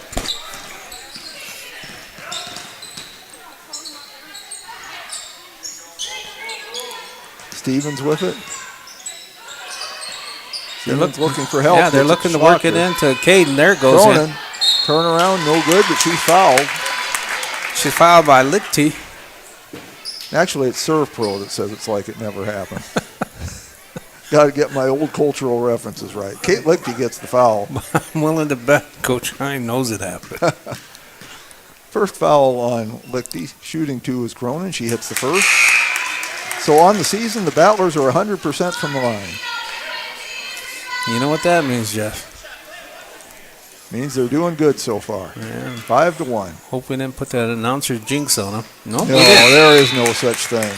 6-1. Okay. I'll tell you what I told you last year. If I can influence what happens down there by what I say up here, they need to put me on the payroll of the athletic department. Well, if you can do that, I'll bottle it and sell it too. Kodo has it. Fires on down to Grayson Wordle. Taken away. Taken away. That's their 4th turnover, Taylor Jeff. Roush in the game now. She picked that one up. Schlachter driving in all the way, and she travels. Oh, just by muscle up. It was a good try. Yep.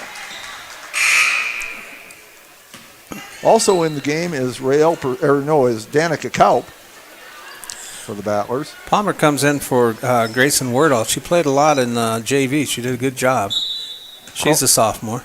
Cronin is out and Menke is out. Gets the ball into Kodo. Kodo fires it on down to Paige Wordle. Wordle almost lost it. Found the handle. Kodo has it. She's the point guard. Miller's not moving around a lot when they got the ball. There, somebody breaks towards the basket. And that was Paige Wordle. She moved her feet. That's the 5th turnover for him this quarter.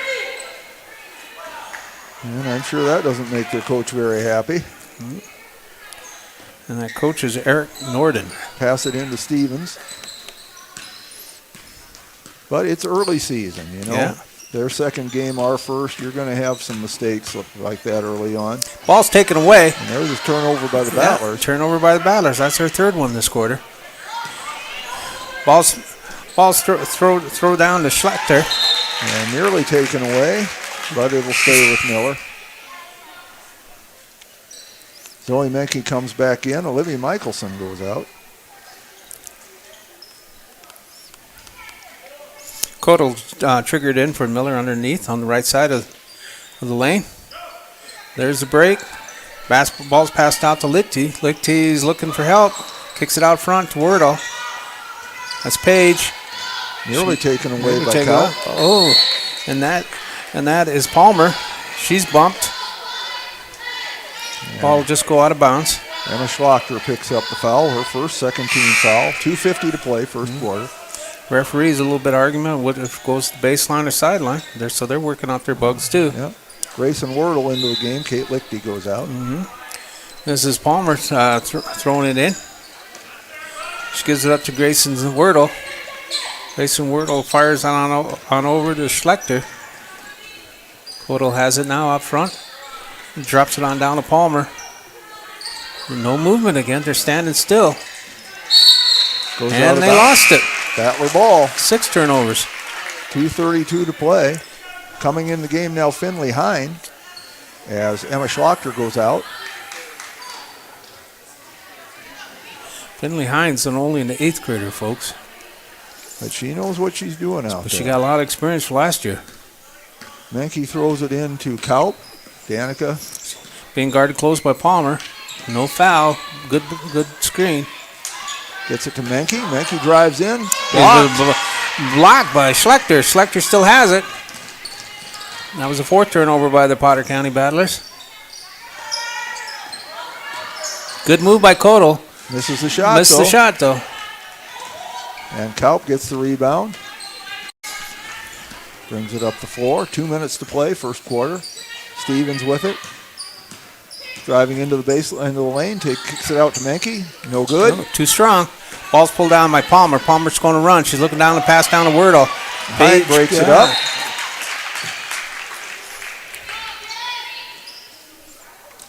1:46 remaining. Codal, no.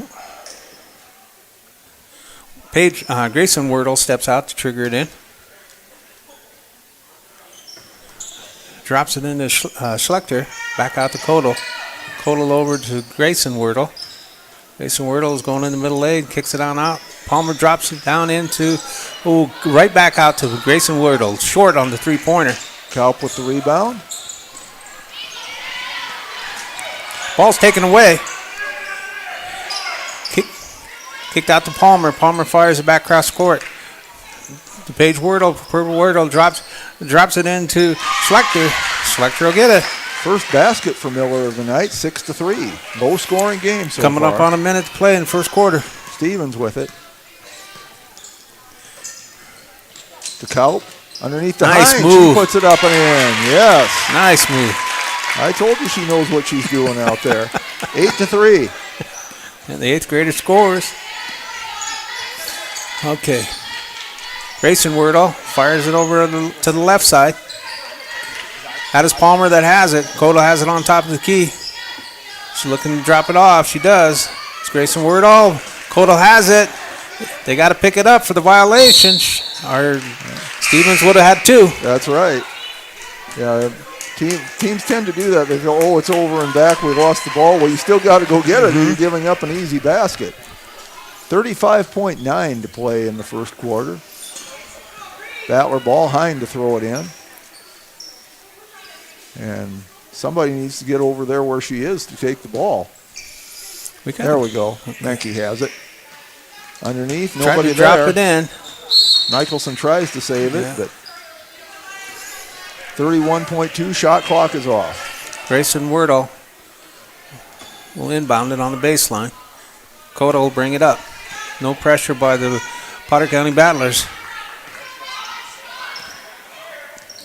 Codal's calling a play, but again, no movement. Cronin Good knocks hands. it away, and Hine has it. Tried to get it up to Cronin, but she's fouled. Palmer tried to sneak in there. Bill says to foul. 17 seconds, a lot of time to shoot. Foul goes on Jolie Palmer. That's her first, only the second team foul, so there won't be any bonus in this quarter. Hine throws it into Menke. 15 seconds, plenty of time. Menke stops her dribble. Codal almost stole Gets it. to Michelson. Good hustle by Michelson to get there. Over to Roush, but it goes out of bounds, so Miller will get a chance for the last shot with 5 seconds to play. Caden Wordle did a good job on defense there. Codal will bring it across. They run out of time. She's got to get it across. Stops. Throws up a long 3 as the buzzer goes off. Rims off. Close. That was close. But after one quarter, Battlers 8, Rustlers 3. We'll be back after this. Farm, commercial, and residential plumbing needs located in Pierre.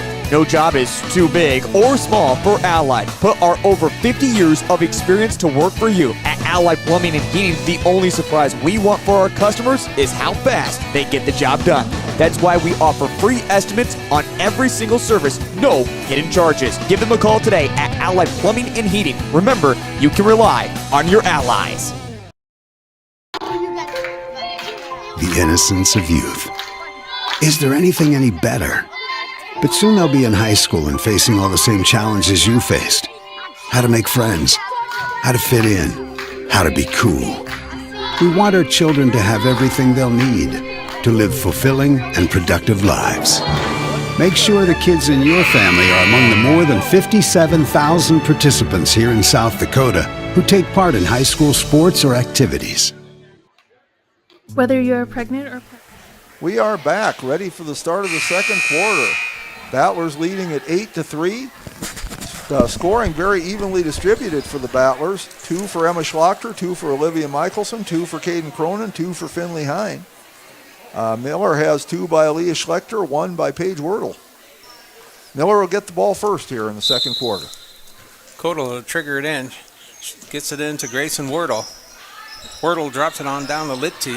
Litke back out to Wordle. Back to Litke. They're playing catch. Throw out front to Palmer.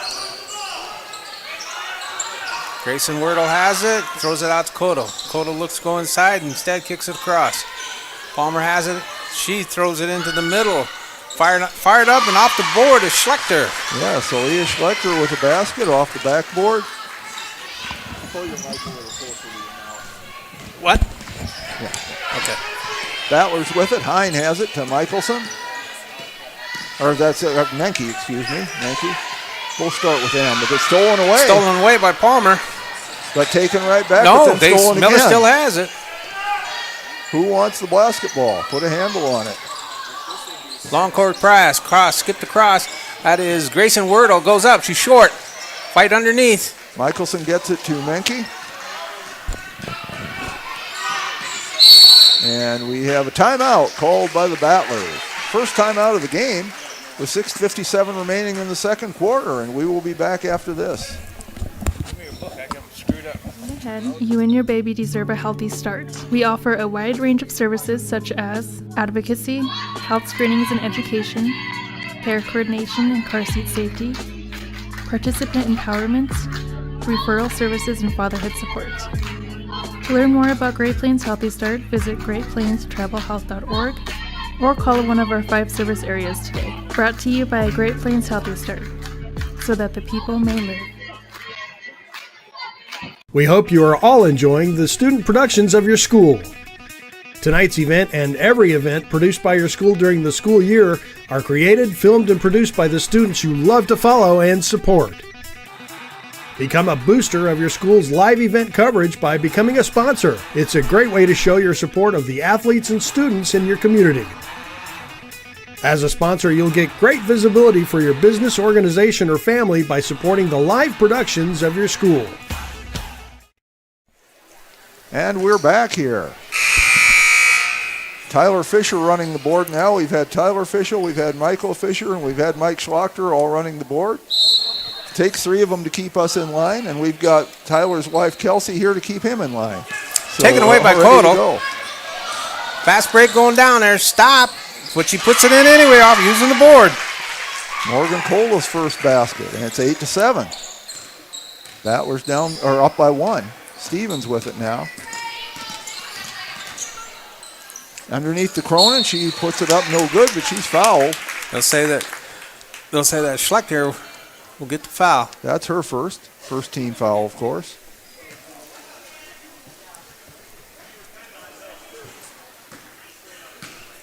Cronin at the line. Around and out, no good. See, I should have said that she had made the first 2.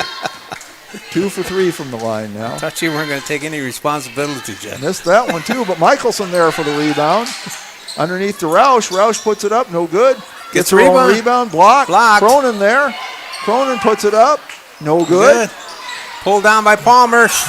So the battle's still going underneath. They hit the floor. Still fighting for Everybody hustling, that's for sure. And timeout called by Miller.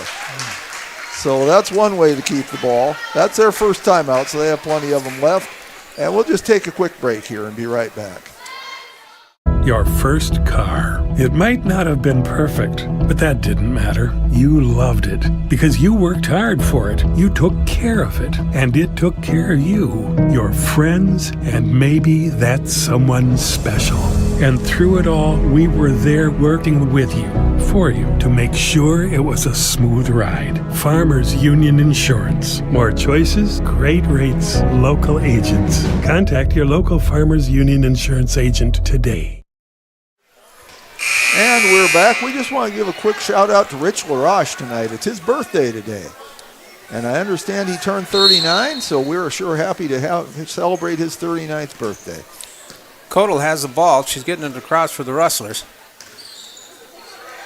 Dropped on over to Palmer. Almost taken away. Palmer gets it back, though. That is Grayson Wordle. Back to Palmer. Skip pass. Kodal fires up at 3 from the right side. And Menke gets the rebound. Menke passes it to Schlachter. Tried to get good hustle by Kodal. Get it away. Yeah, knocked away by Kolda. Good job there by her. Paige Wordle coming back in the game now, replacing Aaliyah Schlechter. Zoe Menke will throw it inbounds. 5:55 to play second quarter. Tried to get it to Cronin, couldn't. Gets it out to Stevens. Now Stevens gets it to Cronin. Kicks it back out to Schlachter for 2. No good. Falls off. Ball's pulled down by Paige Wordle. Wordle kicks it out to her cousin, Grayson Wordle. Grayson fires it back out. Okay. Kicked across to Palmer. Palmer again skips it across. Kodal has it on deep in the corner. She thought about it. She drives. Gets tied up. Kicks it out. Skip pass across to Palmer. Palmer tries to drop it into Lichty. Good ball movement. Good, lot of movement. That's the most movement I've seen out of them all game so far, Jeff. Skip pass again. Kodal has it in the corner. She'll fire up at 3. Cronin with the rebound. Gets it to Schlachter. To Menke. Kodal's been doing a good job, Jeff, getting back and stopping those breaks. Travels. Miller moved the ball around really well there, but the Battlers played good defense, too. Mm-hmm. They had a hard time getting a shot off. And again, I'll say it, Kodal's been a good job dropping back and stopping them from getting easy, too. Yes, that's for sure. She has the ball now. She's walking this down. Just under 5 minutes. Miller a chance to take the lead. 8-7. Battlers' favor so far. Rustlers want to do something about it. They got it out front. Kodal has it. Palmer has it down in the corner. Drops it into Licky. Kodal has it. Coming up on the shot clock's becoming a factor now. Gets it away, Kodal does. Hits the front of the rim. Live ball, they got to move. Schlachter gets the rebound to Menke. Almost stolen away. Get it to Cronin. Michelson foul as she goes up. Licky will get the foul, Jeff.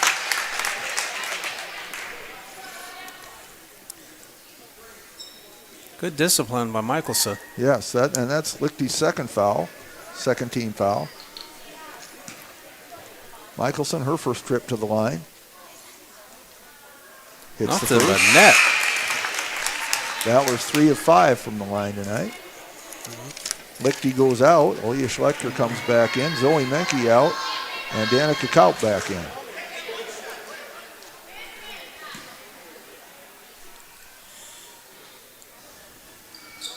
Second shot is good. Nice touch.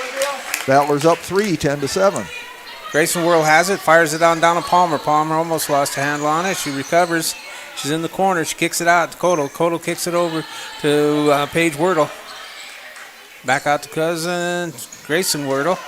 Back to Paige Wordle. In the coffin corner again is Kodal. She'll kick it out to Palmer. Palmer skips it across. Ball's being passed around out front again. Kodal drives. She stops. Drops it back out. Fired up by Palmer for 3. In and out. And a foul on the rebound. I think it's over the back by Kodal. I believe so. It was Danica Kaup who got fouled.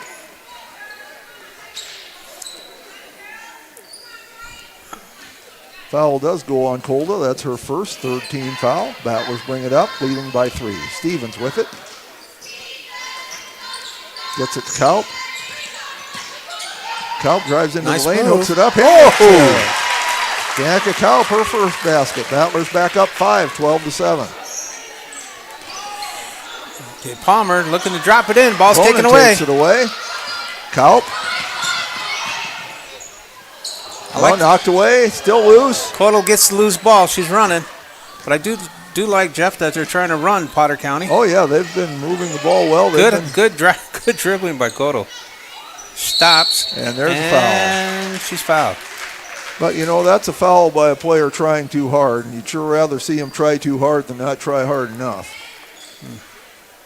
And that's only the first one on Stevens and only the first team foul. So, when you're not in any foul trouble, you can take a few risks. Well, she like was that. being teamed by Stevens and Culp. And she's not going to outrun those two, Jeff. That's for sure. Two of the stars of our state champion cross-country team. J.C. Pugh came in. Out goes Palmer. Ball goes into Pugh. She's in the corner. Codal has it. They dropped it inside. Ball's being passed around again. Dropped into Codal. Codal uses the board, but still short. Stevens has it.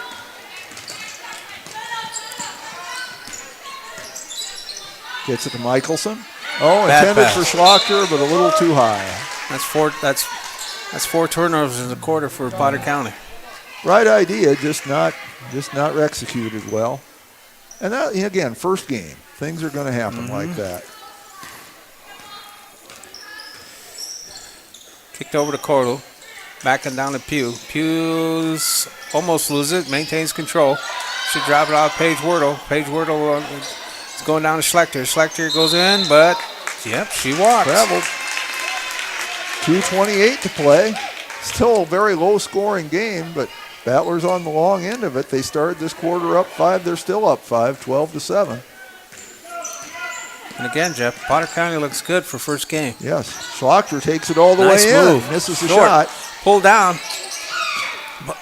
by Grayson Wordle. Long pass on down to Paige Wordle. Back on out to Codal. Codal fakes. And she walks. And she walks. That's the third turnover this quarter. But I have really been impressed by the Battlers' hustle here. They have been running up and down the court this whole game, and I guess with several cross-country runners on the team, they should be able to run. But, I've really been impressed with it. Danica Kalp has it. She's being... Lost the ball. Lost it. And fighting for it is Olivia Michelson, so she'll get the held ball, and it stays with the Battlers. 1:59 to play second quarter. Stevens with it.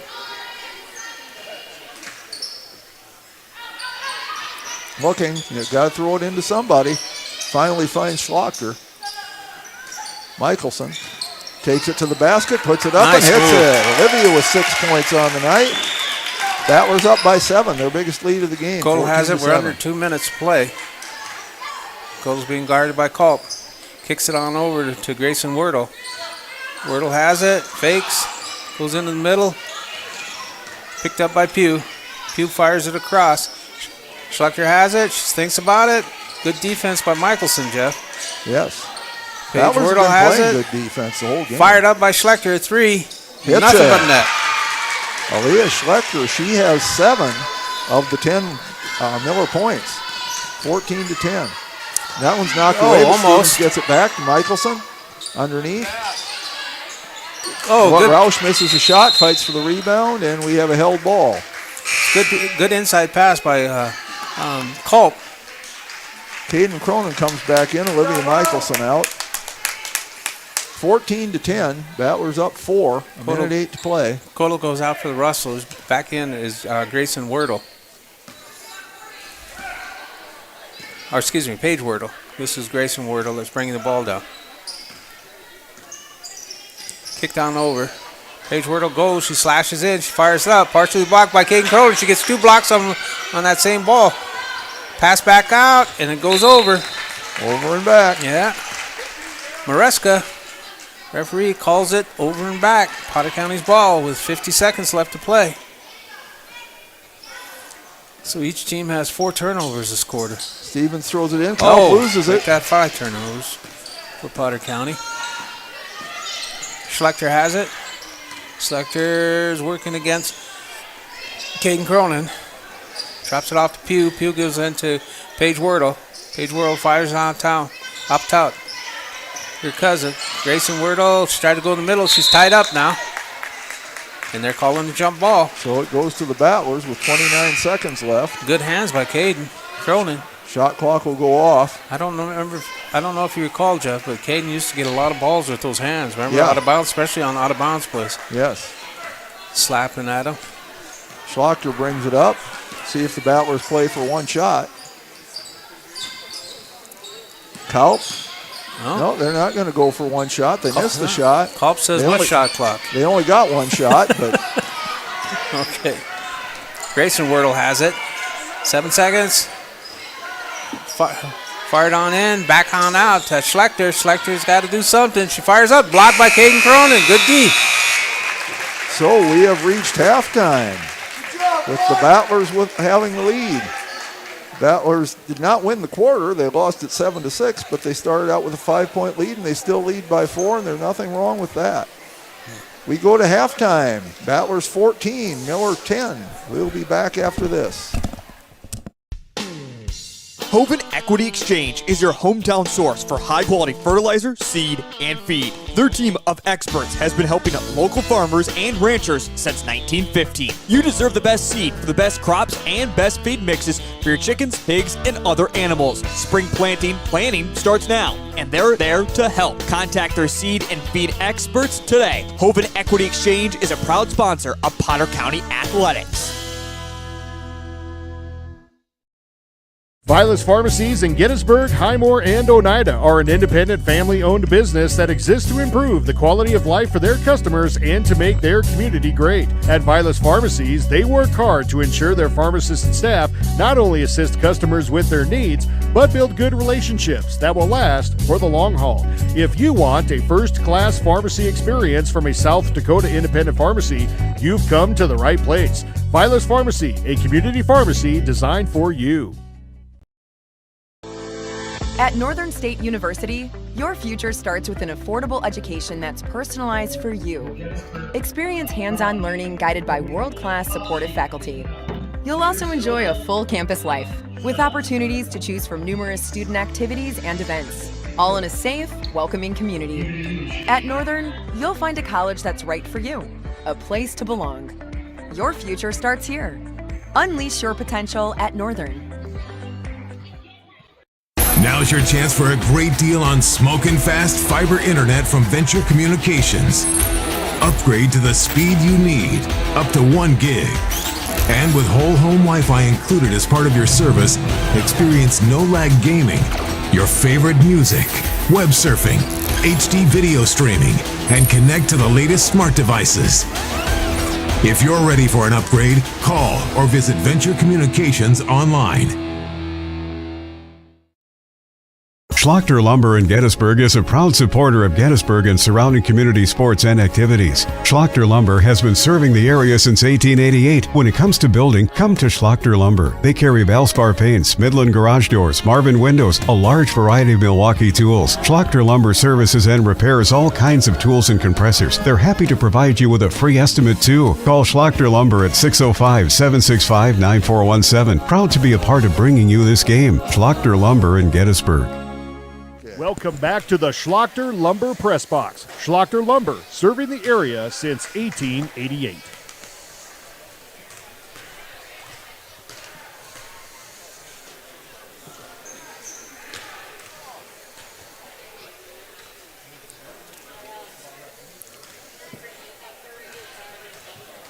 Welcome back to the Schlochter Lumber Press Box. Schlochter Lumber, serving the area since 1888.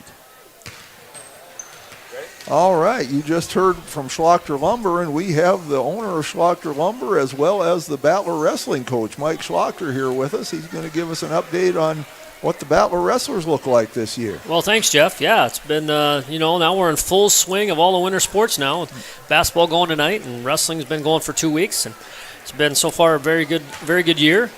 We're, again, a young team, one senior on the team, and we've been wrestling pretty well. Last Saturday we were in Faulkton, and the weekend before that we were in Stanley County, so we've had 2 tournaments under our belt. And then this weekend we go to Plankington, which is a pretty good drive for us, and it's a large tournament, so looking forward to the good competition this weekend.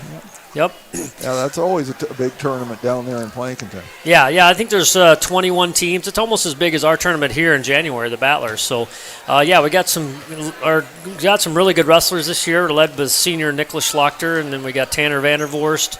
And, you go down the line, you got Ivan Stewie and Cameron Hunnell. And we got Jack Stewie. Easton Roush has been wrestling for us at 106. And, Yeah, we got a good slug of kids there that's just really coming around. So quite a different variety of abilities there. So it's kind of a little bit of a challenge in the room to coach from the newcomers. Wyatt Huber's first-year wrestler for us, and so he's learning the curve here pretty fast up to, your more experienced wrestlers like Ivan and Nicholas and Tanner. And so it makes it a little bit of a challenge for us coaches, but we're up for it. So a lot of fun.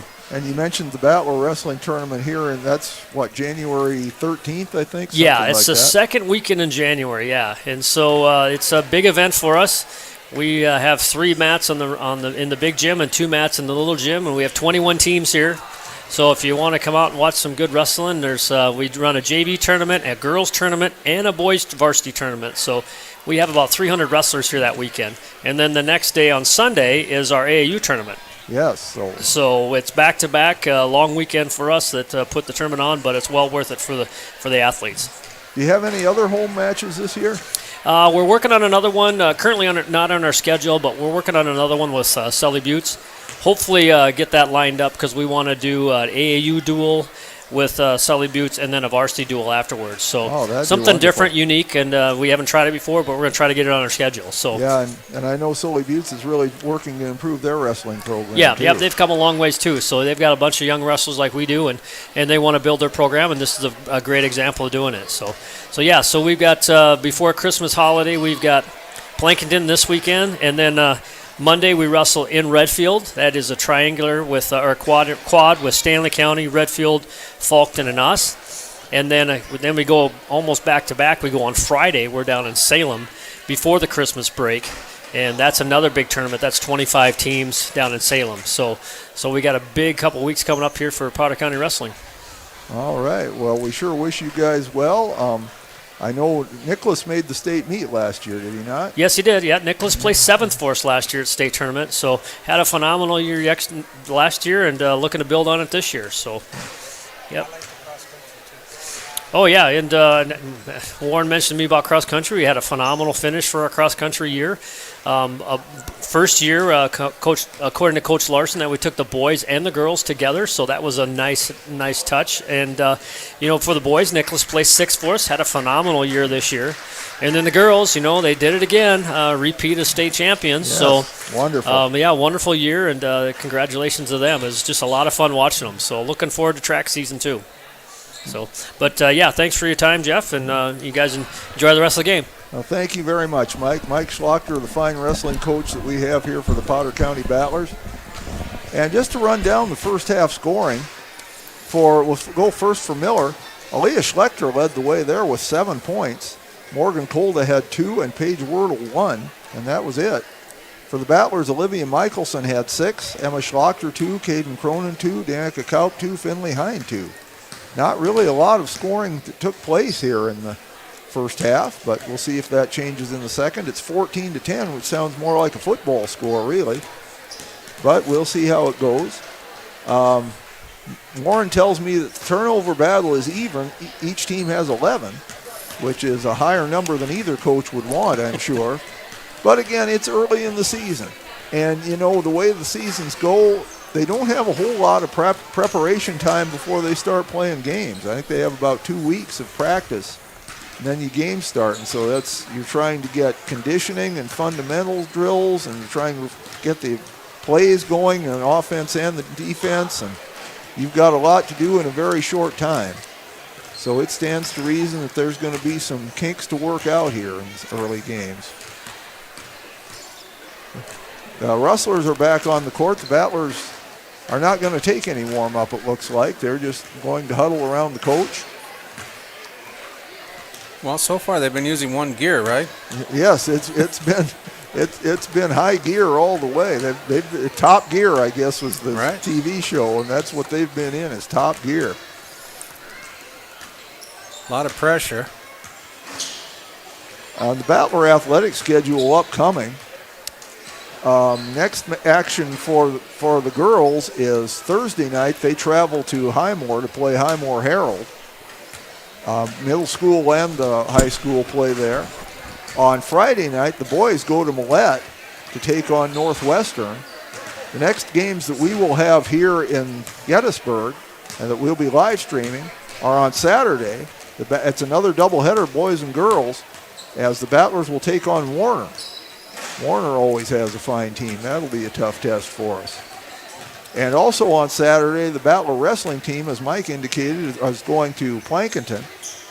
And that's always a big tournament down there. And the Battlers again in action in wrestling on Monday. And after Saturday, the Battler basketball teams don't have much rest. They're back in action on Tuesday in Leola. So... Yeah, now there's one more thing, too. The American Legion's oratory contest is scheduled for the 18th. So, it seemed like it was a long wait for the winter sports seasons to get here, but once they do, you hit the ground running. And the reason I know about the American Legion oratory contest is because I was asked to be a judge. Well, and I'm sure you'll do a fine job. Yeah. And I guess I'll do a shout-out to my daughter, Key2. She won that 4 years ago, so I was very proud of her. Yes, I'm sure. Key2 does a fine job. She's what? She's a senior. Now? She's a senior in Brookings. All right. Well, we're back here in action. And that is Grayson Wordle that has it. He drops it over to Schlechter. Back into Grayson Wordle. She's blocked by Caden Cronin. And Schlechter comes away with it. Battlers with their starting 5 on the floor. Schlechter takes it all the way in, puts it up, hits it. Nice. Not an easy shot, but she made that one, and she has 4 on the night. Battlers up 6. Okay. Grayson Wordle has it. Back over to Schlechter. On down to Paige Wordle. Back out to Kodal. They're passing the ball around again. They're working the perimeter. Kodal has it in the corner on the left side. Looking to drop it in. Licky has it. Passing it around again on the perimeter. No penetration so far. Just moving it around the rim. Licky has it. Wordle will file it up. Just got it off, but it's no good. Stevens had it, and now Schlechter does.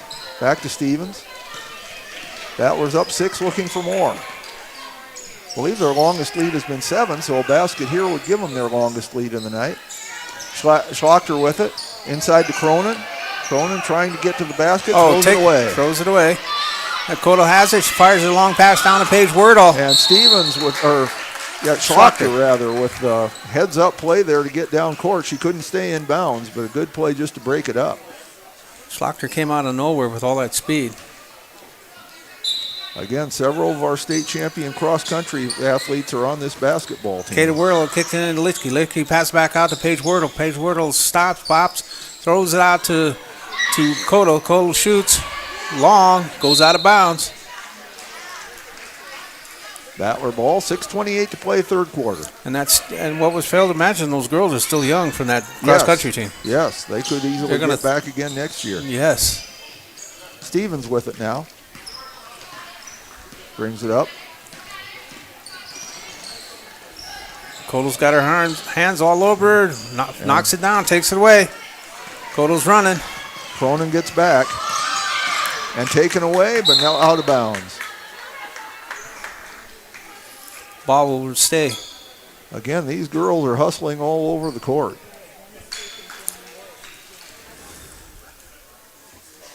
And the Miller coach having a little visit with one of the referees. Pretty hard to argue when you got the ball. And I don't know that he was arguing exactly. Timeout called by there Miller. It is.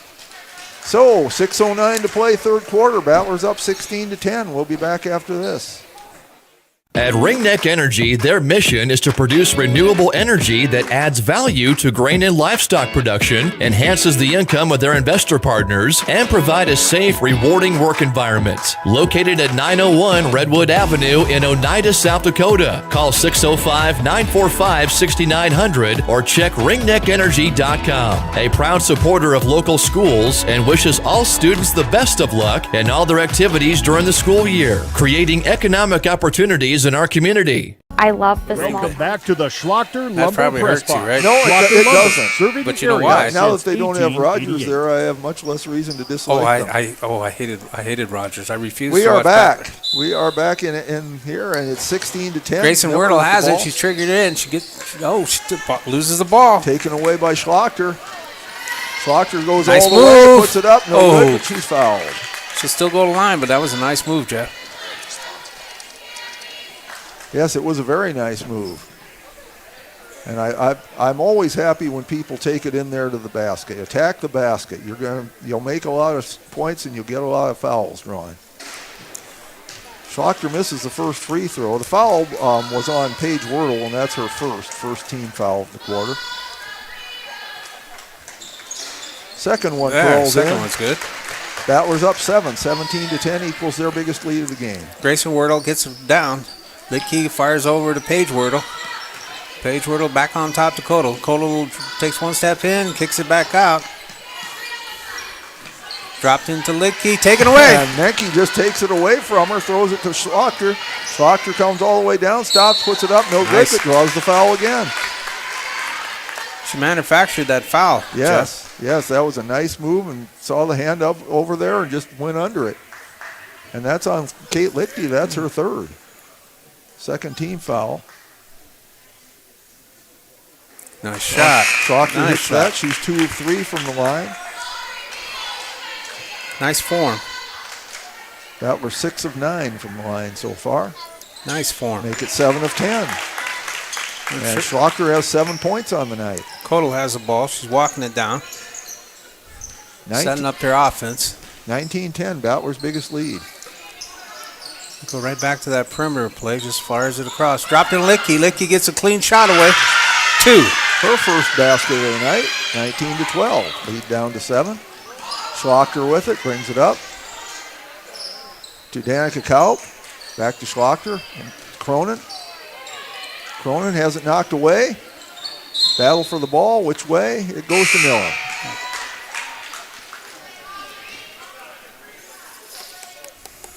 Taylor Roush coming in now. Caden Cronin goes out. 5:12 to play, third quarter. Ball comes in to Coda. Coda gets it across. No problem. Fires on down to Grayson Wordle. Grayson Wordle goes in, kicks it out to Lidke. Lidke over to Kodal. Kodal drives, fires it up, 2 points. Kodal has 4 for the game, 19-14. Schlachter, double team, tries to get to Roush. Stepped on the out of bounds line, trying to handle it.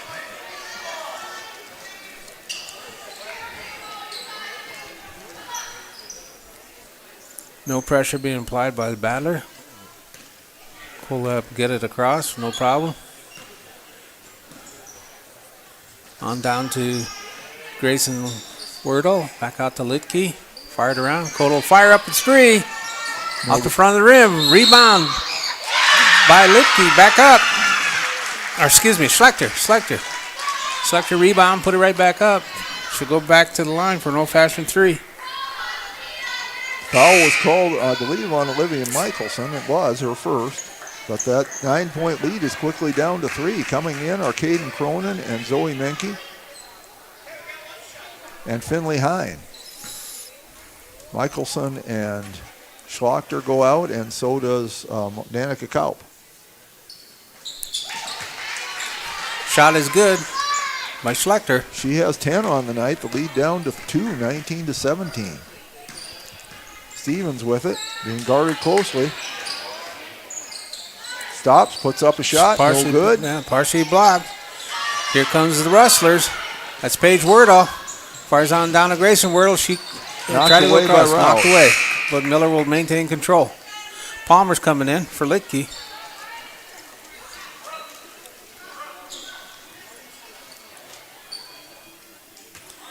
Grayson Wordle triggered in for the Rustlers underneath on the left side. Paige Wordle has it. Back out to Grayson Wordle. Top key. She's on the line. It's be 2 if it goes. Paige Wordle pulls it down. She goes right back up with it. And she's fouled. She'll go to the line for 2. Foul will be on Taylor Roush. That's her first. Second team foul.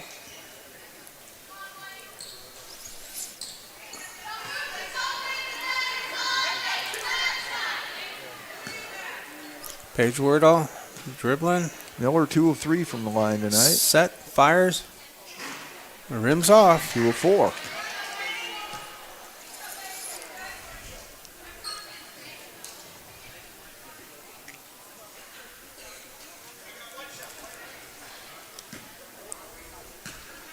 Here's Wordall's getting ready. Sets. Fires the second one up. Nothing but net. So the lead is 19-18, an 8-point run here by Miller. Miller putting on pressure too, Jeff. Stevens has it to Hine. Back to Stevens. Stevens puts it up from the lane, no good. Fights for the rebound, gets it back, throws Good one hustle up, no by good. Stevens. Colo has it. She comes out underneath the pack, and she's fouled. Caden a little too aggressive there. Her first. That's the third team foul, though, on the Battlers, and still only 3:36 to play in the quarter. They're getting close to a bonus. That might have been an advantageous fall, though, Jeff, because they looked like they had a person running free underneath, so slowed them up. Yeah. Colo gets it across. Being guarded by Stevens. Over to Palmer. Back over to Grayson Wordle. Wordle drops it into Litty. Or excuse me, her Cousins. That was Paige Wordle that got it and goes up for two. And that's Miller's first lead, I think. She's trapped. That's a bad place to be trapped. Tries to get out there, but it's taken away. And Miller has stopped turning the ball over. Grayson Wordle has it. That's true. Codal has it. Palmer has it down in the corner. It's 5 turnovers to 2. Favor Miller this quarter. Palmer has it. Tried to drop it in. There's one. There's a turnover. Takes it away. Stevens will bring it up. They've really been guarding Stevens tight. Tried to get into Roush, but no, I think she was trying to hit Hine on him, but Hine wasn't looking. Yeah, Hine was there too. It might have been intended for her. I think it was old give and go, but Hine wasn't looking for it. That'll show up in the film. Emma Schlachter comes back in. Finley Hine is out. Okay, here comes the Rustlers. Coming up on 2.5 minutes to play in the third quarter. Rustlers have a 1-point lead. Kicked on over. Back across. That's Licky. Licky's driving. Stopped. Kicks it out. Palmer has it. Kodo thought about it. She drives. Michelson steps in. Okay, put up by Paige Wordle. Long two. It's over the backboard, but they don't see it. Cronin the rebound. Ball goes over the backboard. It's a violation, but no call. Ball's taken away. Dropped on into Grayson Wordle and rolls off. Good defense by Caden Cronin. There's a battle, and it's going to go with Potter County. Both these teams hustling hard. And Kate Lichty came back in, Grayson Wordle out. And we have timeout called by the Battlers. With 1:58 to play third quarter, it is Miller 20, Battlers 19. We'll be back after this. I love everybody being welcoming and knowing who you are. You know that you can walk in anywhere and be greeted, and people want to have conversation with you. Shopping with us locally and filling your prescriptions here at Vilas is a huge benefit to our healthcare system. Keeps our revenue local. It's just a great benefit to our entire community. We have drop-off points in Oneida, Selby, and Coven. Customers can call their refills in, and we get their prescriptions ready, and then we send them out to the different stores. Welcome back to the Schlachter Lumber Press Box. Schlachter Lumber, serving the area since 1888.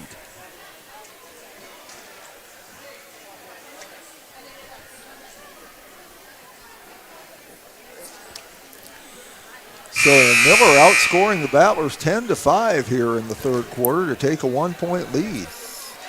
Battlers were up 5 after 1 and up 4 at the half, but Miller has come out strong. They've been playing really tough defense. They've been guarding the Battlers really closely, and Battlers have had trouble even getting a shot up. Yeah, no, you're right, Jeff. They also cut down on their number of turnovers. That's paid off for.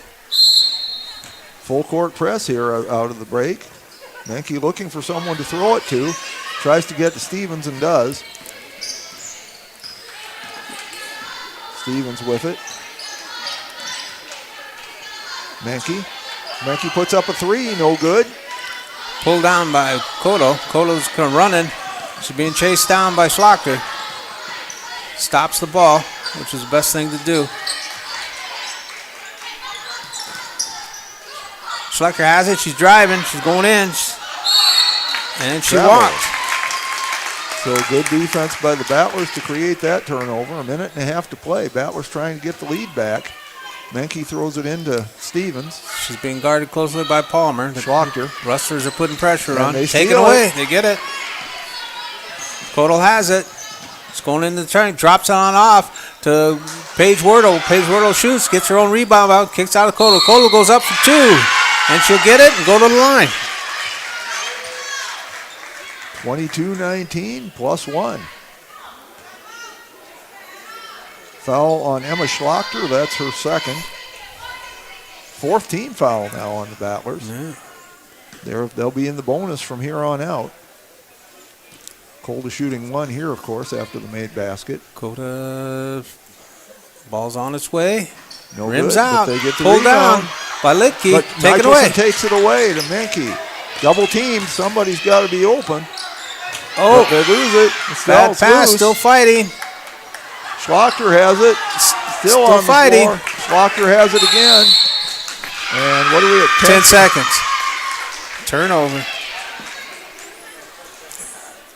Well, 59 seconds to play. Yeah, Miller never controlled it, so it belonged to Potter County, and they counted 10 on him. Coda has it, in front of her own bench. Schlechter has it. He's asking for help to come on out. Licky comes to the top. Drops it back over to Coda.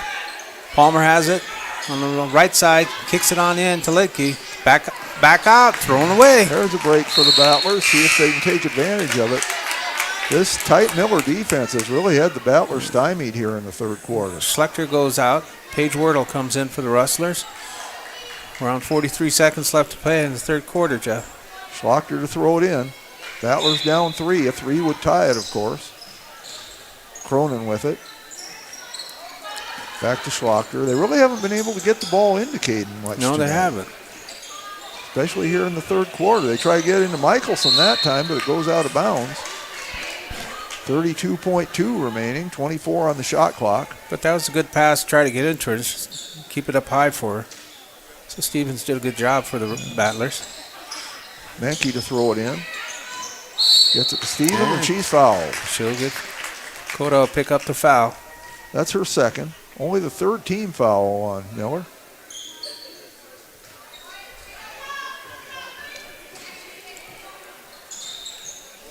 Menke to throw it in again to Stevens. Stevens pass knocked right back at her, but it goes out of bounds. Good hands by Palmer for the Rustlers. 27.9 to play. Shot clock is off. And the referee telling the Miller player that you've got to give her a little bit of room. Schlachter with it to Stevens. If they're going to get that into Caden, they got to do it right away. They can't stop. Schlachter driving in. She's tackled. Yes.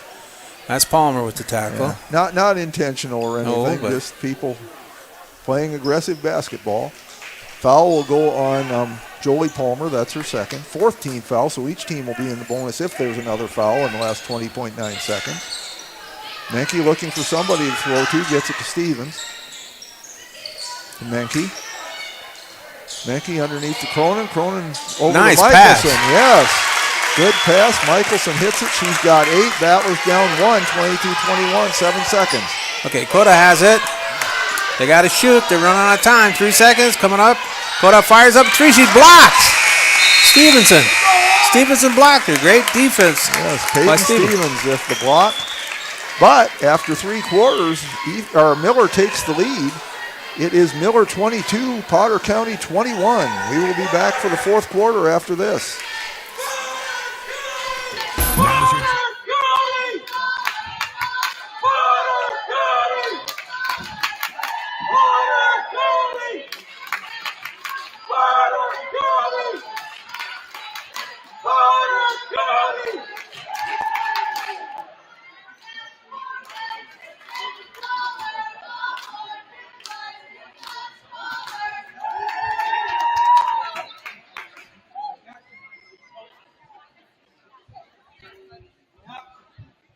Now's your chance for a great deal on smoking fast fiber internet from Venture Communications.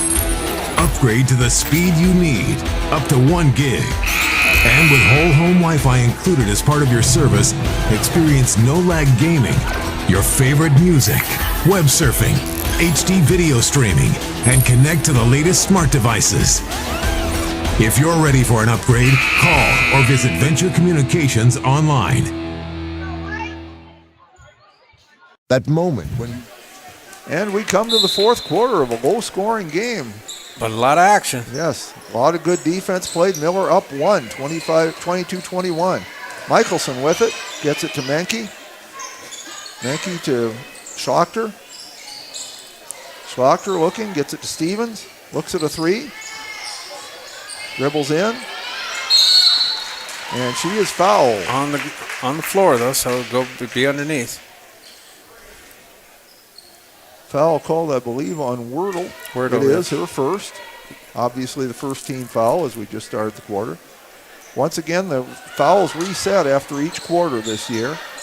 You're in the bonus on the fifth one, and there's no 1-and-1. It's 2 shots all the way. Yeah, and if there is an overtime, that is an extension of the fourth quarter. Menke misses a three. That's pulled down by Schlechter. Schlecter's bringing the ball down. She's trying to run. She's forced to stop, though. That's Grayson Wordle over Dakota. Also out there is Liedtke, Schlechter, Palmer, and Grace Wordle. That's who's out there for the green. Liedtke has it on top, kicks it on over to Palmer.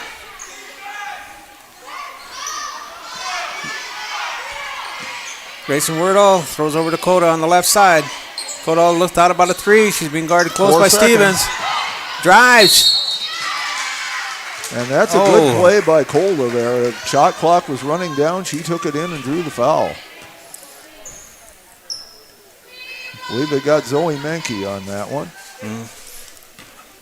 No, it was Caden Cronin. Her second. I was just going to say, it's a charge block in high school is the hardest call. Kohler hits the free throw. And I know this sounds like I'm favoring the home team, but I would have called that a charge. Rustlers, I thought Caden had position. Rustlers 4 of 6 from the line. They lead by 2, 23-21. Cola getting ready for the second one. Shot's on its way. And she nails it. Gives Miller a 3-point lead. 7 minutes to play. Plenty of time yet. But of course, points have been kind of hard to come by in this game. Yeah. Stevens with it. I still think if they're going to feed Caden, they got to give it to her quicker. Stevens gets it across. And they call an offensive foul on Peyton Stevens.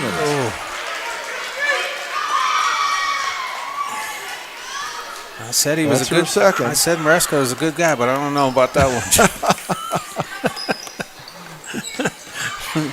Paige Wordle goes all the way in. Nice move from the left side, Wordle. takes it up. Good move there. And it's a 5-point lead, and there's a steal, and Wordle's going to get another one. Back to back. Paige Wordle. 28-21. Battlers need to settle down here. They're down 7. Biggest lead of the night for Miller.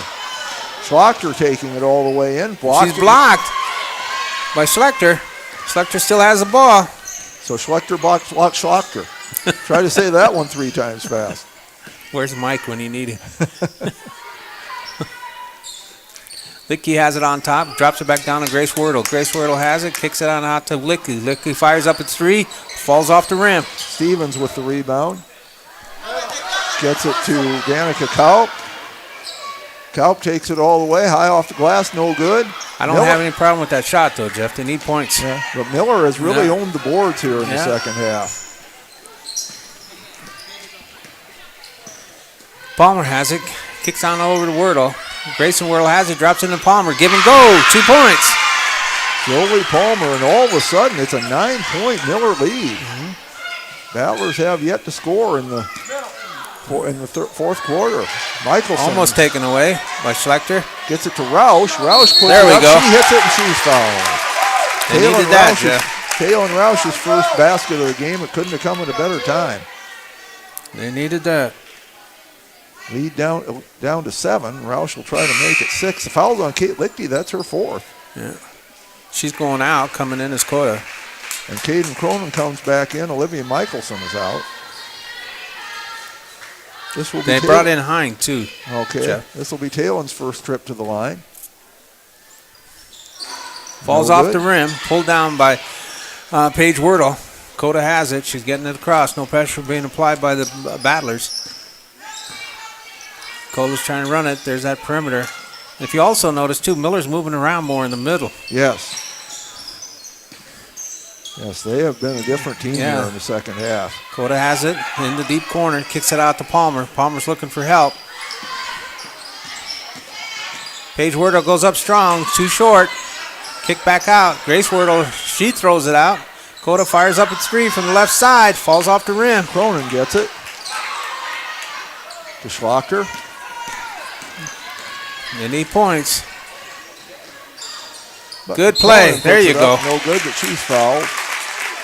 They do need points, but there's still over 4.5 minutes to play. Yeah. There's time. No need. I mean, you need to move with some urgency, but you don't have to get into a panic and just start throwing the ball up there because they've got plenty of time. Foul was on Schlechter. That's her second. Cronin at the line for 2. Misses the first. She is 2 of 5 from the line. Made her first 2 and then has missed her next 3. That were 7 of 13 from the line tonight. Minky came in for Schlachter.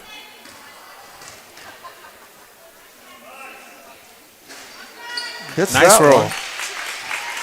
6 points. Here comes the Rustlers. Coda has it. She gets across, no problem. No pressure's being applied. Kicks it on over to Palmer. Palmer fires back cross court. Almost lost it. And Double dribble. Double dribble. Battlers get a break. We'll see if they can take advantage of it. Still 4:23 to play. Lots of time.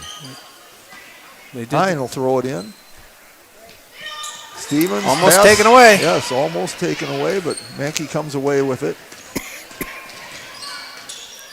Menke gets it to Stevens, and she's fouled. Fouled by Coda. That will be the third on Coda. 4th team foul, so the Battlers will go to the line the rest of the game.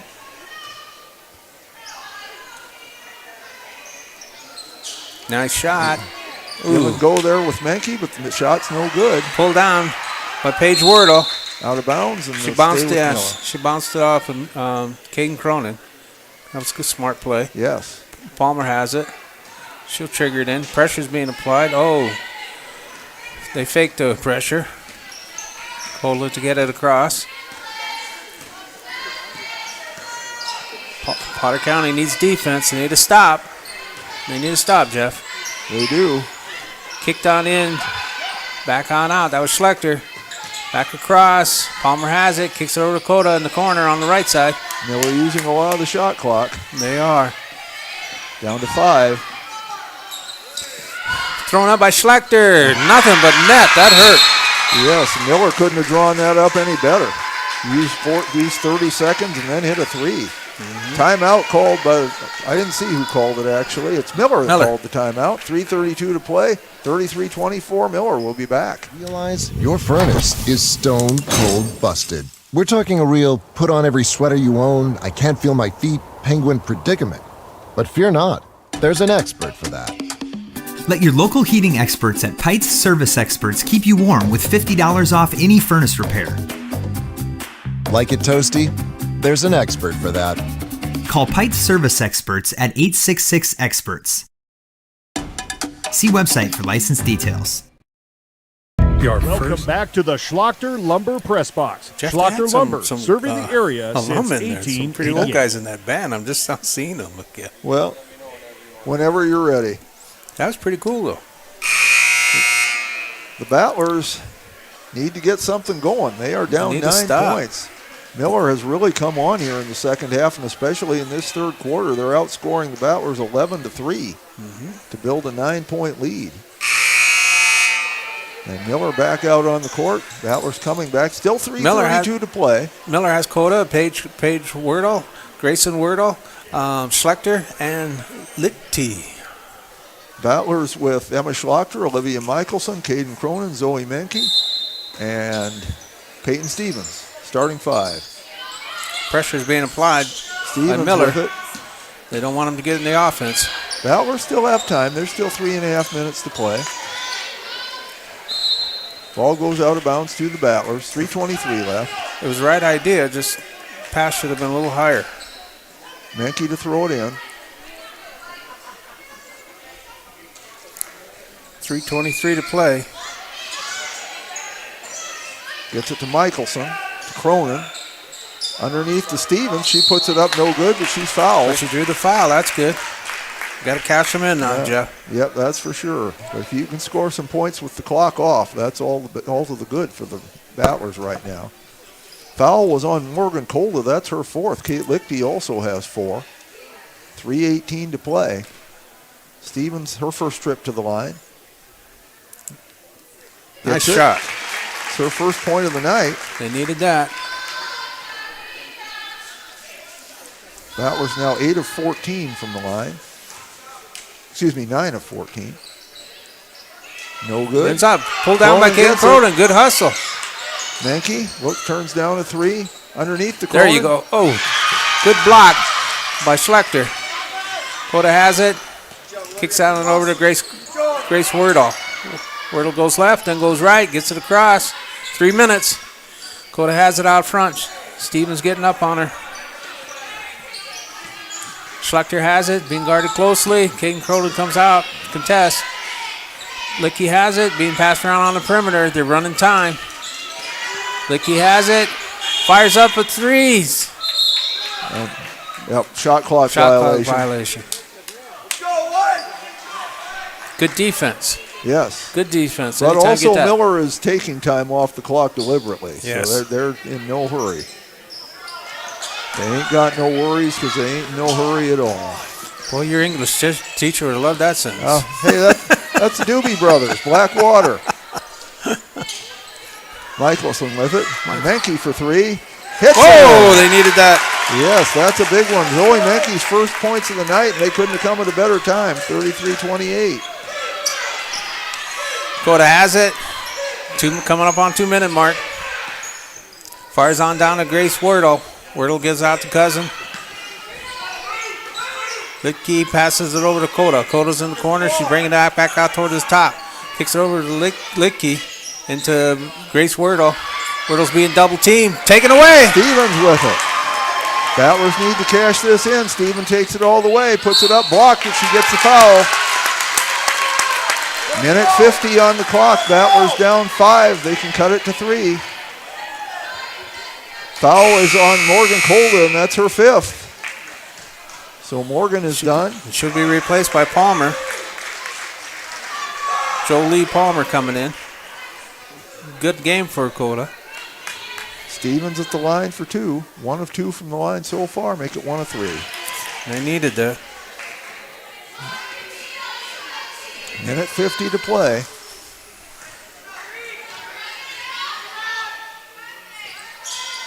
Misses the second.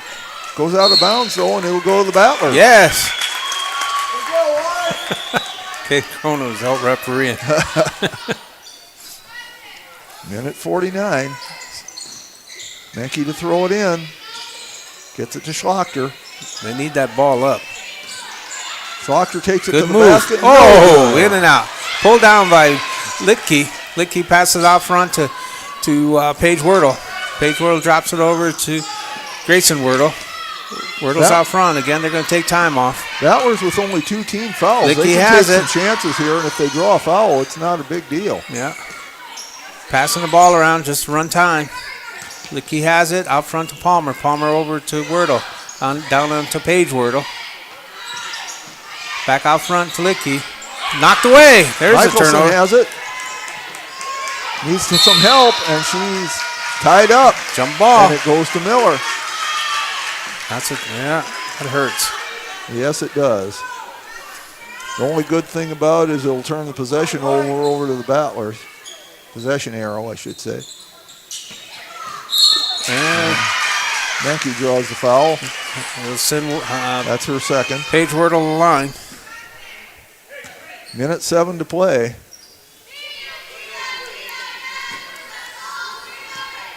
Miller 5 of 7 from the line tonight. Falls off. Wordle now 1 of 3. She has 8 points on the game. Second shot's on its way. Off the rim. Cronin with the rebound. They don't nearly turn it over. Which way does it go? It goes to the Battlers. Good D by Wordle. 1:03 to play. Battlers got a score here. And they're going to call a timeout. So we will be back after this. And this is what matters. This is beyond X's and O's. This is the difference mutual respect makes. This is what character looks like. This is what defines us in South Dakota. This is sportsmanship. School sports, it's not the outcome that matters most, but the way the games are played. This message presented by the South Dakota High School Activities Association and the South Dakota Interscholastic Athletic Administrators Association. Hey all family and friends, out watching our Potter County Battlers compete in tonight's game. All of us at the Hoven Co-op are behind the athletes, giving it all they've got, every play of the game while striving for the win. We are cheering for your success tonight. Not only tonight, but in the classroom, on the farm, wherever your life takes you. Good luck, Battlers, in tonight's game and all season long. The Hoven Co-op is proud to support our area youth, the future of this community. Best of luck from the Hoven Co-op. Go Battlers! Welcome back to the Schlachter Lumber Press Box. Schlachter Lumber, serving the area since 1888. 1:03 to play. Battlers down 5. Miller leading 33-28. Miller keeping that pressure on. Menke to throw it in, looking for someone to get it to. Throws it to Stevens. Yeah, Miller doesn't want to let them get into the flow of their offense, so it's good D. Battlers need to make some points here. Menke for 3, no good. Schlachter hustles after it, but can't get it. Ball belongs to the Rustlers. 50 seconds to play. Yeah. Olivia Michelson comes in, tailing Roush out. Full court pressure being applied by Potter County. Battlers Palmer be bringing it. Battlers can take some risks on defense here to try to got get it. the ball. There's one. And there's one. Michelson gets it. Over to Menke. Menke puts it up for 2. No good. It's out. Michelson fighting for the ball. rebound. Good What do we D. call a held ball, and the Battlers get it. 43.4 seconds left. Good hustle. Got to score here. Good hustle by Michelson. Yes. Menke to throw it in. Looking. Knocked out of bounds. 42.6. Battlers still have 2 timeouts. They can call one if they have trouble getting it in bounds. You don't want to turn it over here. Menke looking. Stolen away. Taken away. Grayson Wordle looked like she walked. No, she we did have walk. Travel. I thought she was going to get away with it. She wanted so much to take it in, and the coach was telling her, no, we want to hold the ball. There's the 30-second timeout, Jeff.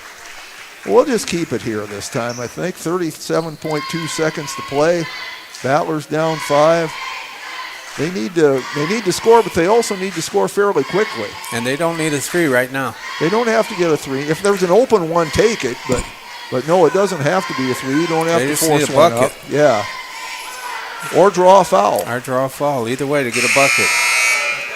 They've got to score, and they've got to score fairly quickly. Not that you have to just gun it up the second you get across the line, but they can't take too long either because there's only 37 seconds left. And they've got to get at least 2 possessions and score in each one of them while holding Miller without scoring. Okay. Menke will throw it in. Miller still with the full court press. Gets it to Schlachter. Again, Miller, all they're trying to do is get them to run some time. Schlachter not across Slow the timeline yet. Hey, that hurt. Carried the dribble. That hurt. 29.8 to play. But again, that Miller defense. Miller has played excellent defense. In the second half. Yeah. Well, they played Palmer has it. First half too. Yeah. Palmer has it. Almost slapped away. That is shot clock's off. Palmer has it. Just running time. And Battlers maybe took a little too long to commit that foul here because the shot clock's off. They've got. That was the last one to give. Only way they get the ball back is foul. Either a turnover or a foul. The foul was called on Peyton Stevens. That's her 3rd. Full timeout, so we'll take a break. We'll be back. Core Cares helps individuals stay at home by offering caregiving, nursing, and medical alert systems in over 55 communities in South Dakota. Specializing in tasks like bathing, meal prep, and medication setups, our well-trained staff delivers exceptional care. We invest in our team through customized training and comprehensive benefits. To learn more about job opportunities or services, visit our website at corecares.com.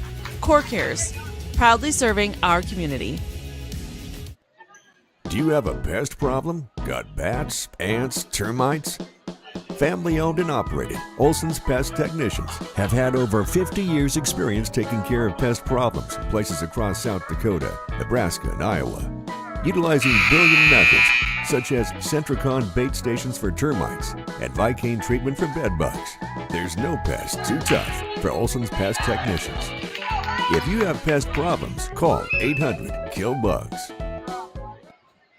Eddie's River Diner.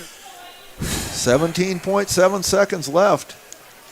Battlers need either a steal or a foul right away here. They've got to get the ball twice triggering somehow. in for the Miller. Pass out front.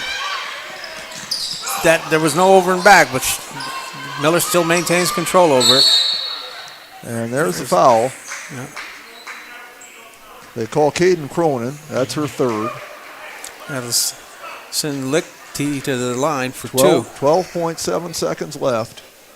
It's a tough battle to fight here. Lichty, her first time at the line. And her first one is no good. Miller 5 of 10 from the line tonight.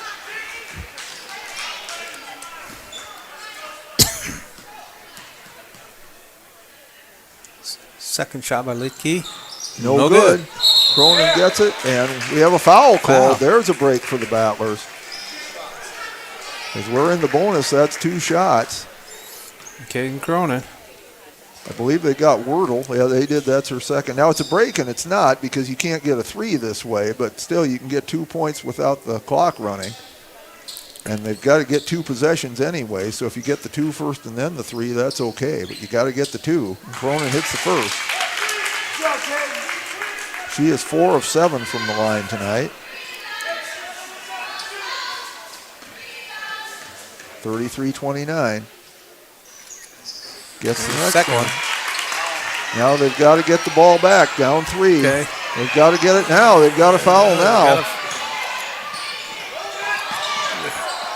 Okay. That was Paige Wordle. Michelson gets the foul. That's her second. 5.4 seconds left. Battlers let a lot of time get off the clock. And I'm sorry, folks, if I started rooting a little bit there. But as I said at the beginning, we are the Potter County announcers. We'd like to see the Battlers win. First shot by Paige Wordle is no good. She is 2 of 7 from the line tonight. 2 of 7. There could be a chance. She misses. Shots up. Short. No they good. got a Cronin shot. with the They got a rebound. shot. Battlers call timeout. 3.8 to play. Well, it's a tall task, but you've got 3.8 seconds. You've got to get a 3-pointer. So as they said, dumber and dumber, so there is a chance. There is a chance. There is a chance. Got to get a 3-pointer. If you're Miller, of course, you're saying do not foul. Do not. Well, honestly, foul might not be bad. Well, you're right. You know what? I hadn't thought of it that way. You're right. If they foul, it's a 2-shot foul at the line, as long as they don't call it intentional. So Coach Hiney's come up with three-point play here. Yeah. So yeah, that was a good point, Warren. Maybe you're telling them do foul, and then they put them on the line for 2.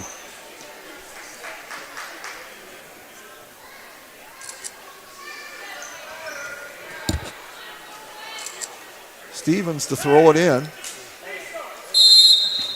Okay. Gets it to Schlachter. They got to go. They got to get up 2-1. there. They can't get it off. Well, it's only 2 count. anyway. Yeah, it did not count. So a hard-fought game. The Battlers played well, but not well enough, as Miller will take the victory 33-30. The quarter scores, Potter County led early on. They led in the first quarter out for 1, 8-3. They led after 2, 14-10. But from there, it was Miller. Miller took the lead in the third quarter, 22-21, and then finally won it in the fourth quarter, 33-30. So we're totaling up the points here, so we can give you the point totals, and we'll see if they add up or not. For Miller, Paige Wordle led the way with 13 points. Kate Lichty I had that wrong. Aaliyah Schlechter led the way with 13 points. Paige Wordle and Morgan Polda each had 8. 7 and 6. Kate Lichty had 2, and Jolie Palmer had 2, adding up to 33. For the Battlers, Olivia Michelson had 8, Emma Schlechter 7, Caden Cronin 5, Zoe Menke 3, Danica Kaup, Taylon Roush, and Finley Hine each had 2, and Peyton Stevens had 1. That adds up to 30. A lot of turnovers in this game, and a lot of that was caused by good defense on both sides. Potter County with 24 turnovers and Miller with 22. Thank you, Warren, for that stat. So it was a tough game all the way, close game all the way. Miller comes out on the long end of it. So we'll be back here in a little bit to give for the boys' varsity game. We'll give a shout out to a few of our sponsors before we go. Farmers Union Insurance, Hoven Equity Exchange, Vilas Pharmacy, and we have a lot of others. We're not going to run through them all, but we'll just give a few every once in a while. And we'll let you hear from some of those sponsors now as we are between games. We'll be back. Say, folks, we're going to end this stream, and you'll have to close out of this window and go to the boys' basketball game on the YouTube channel at Potter County Battlers.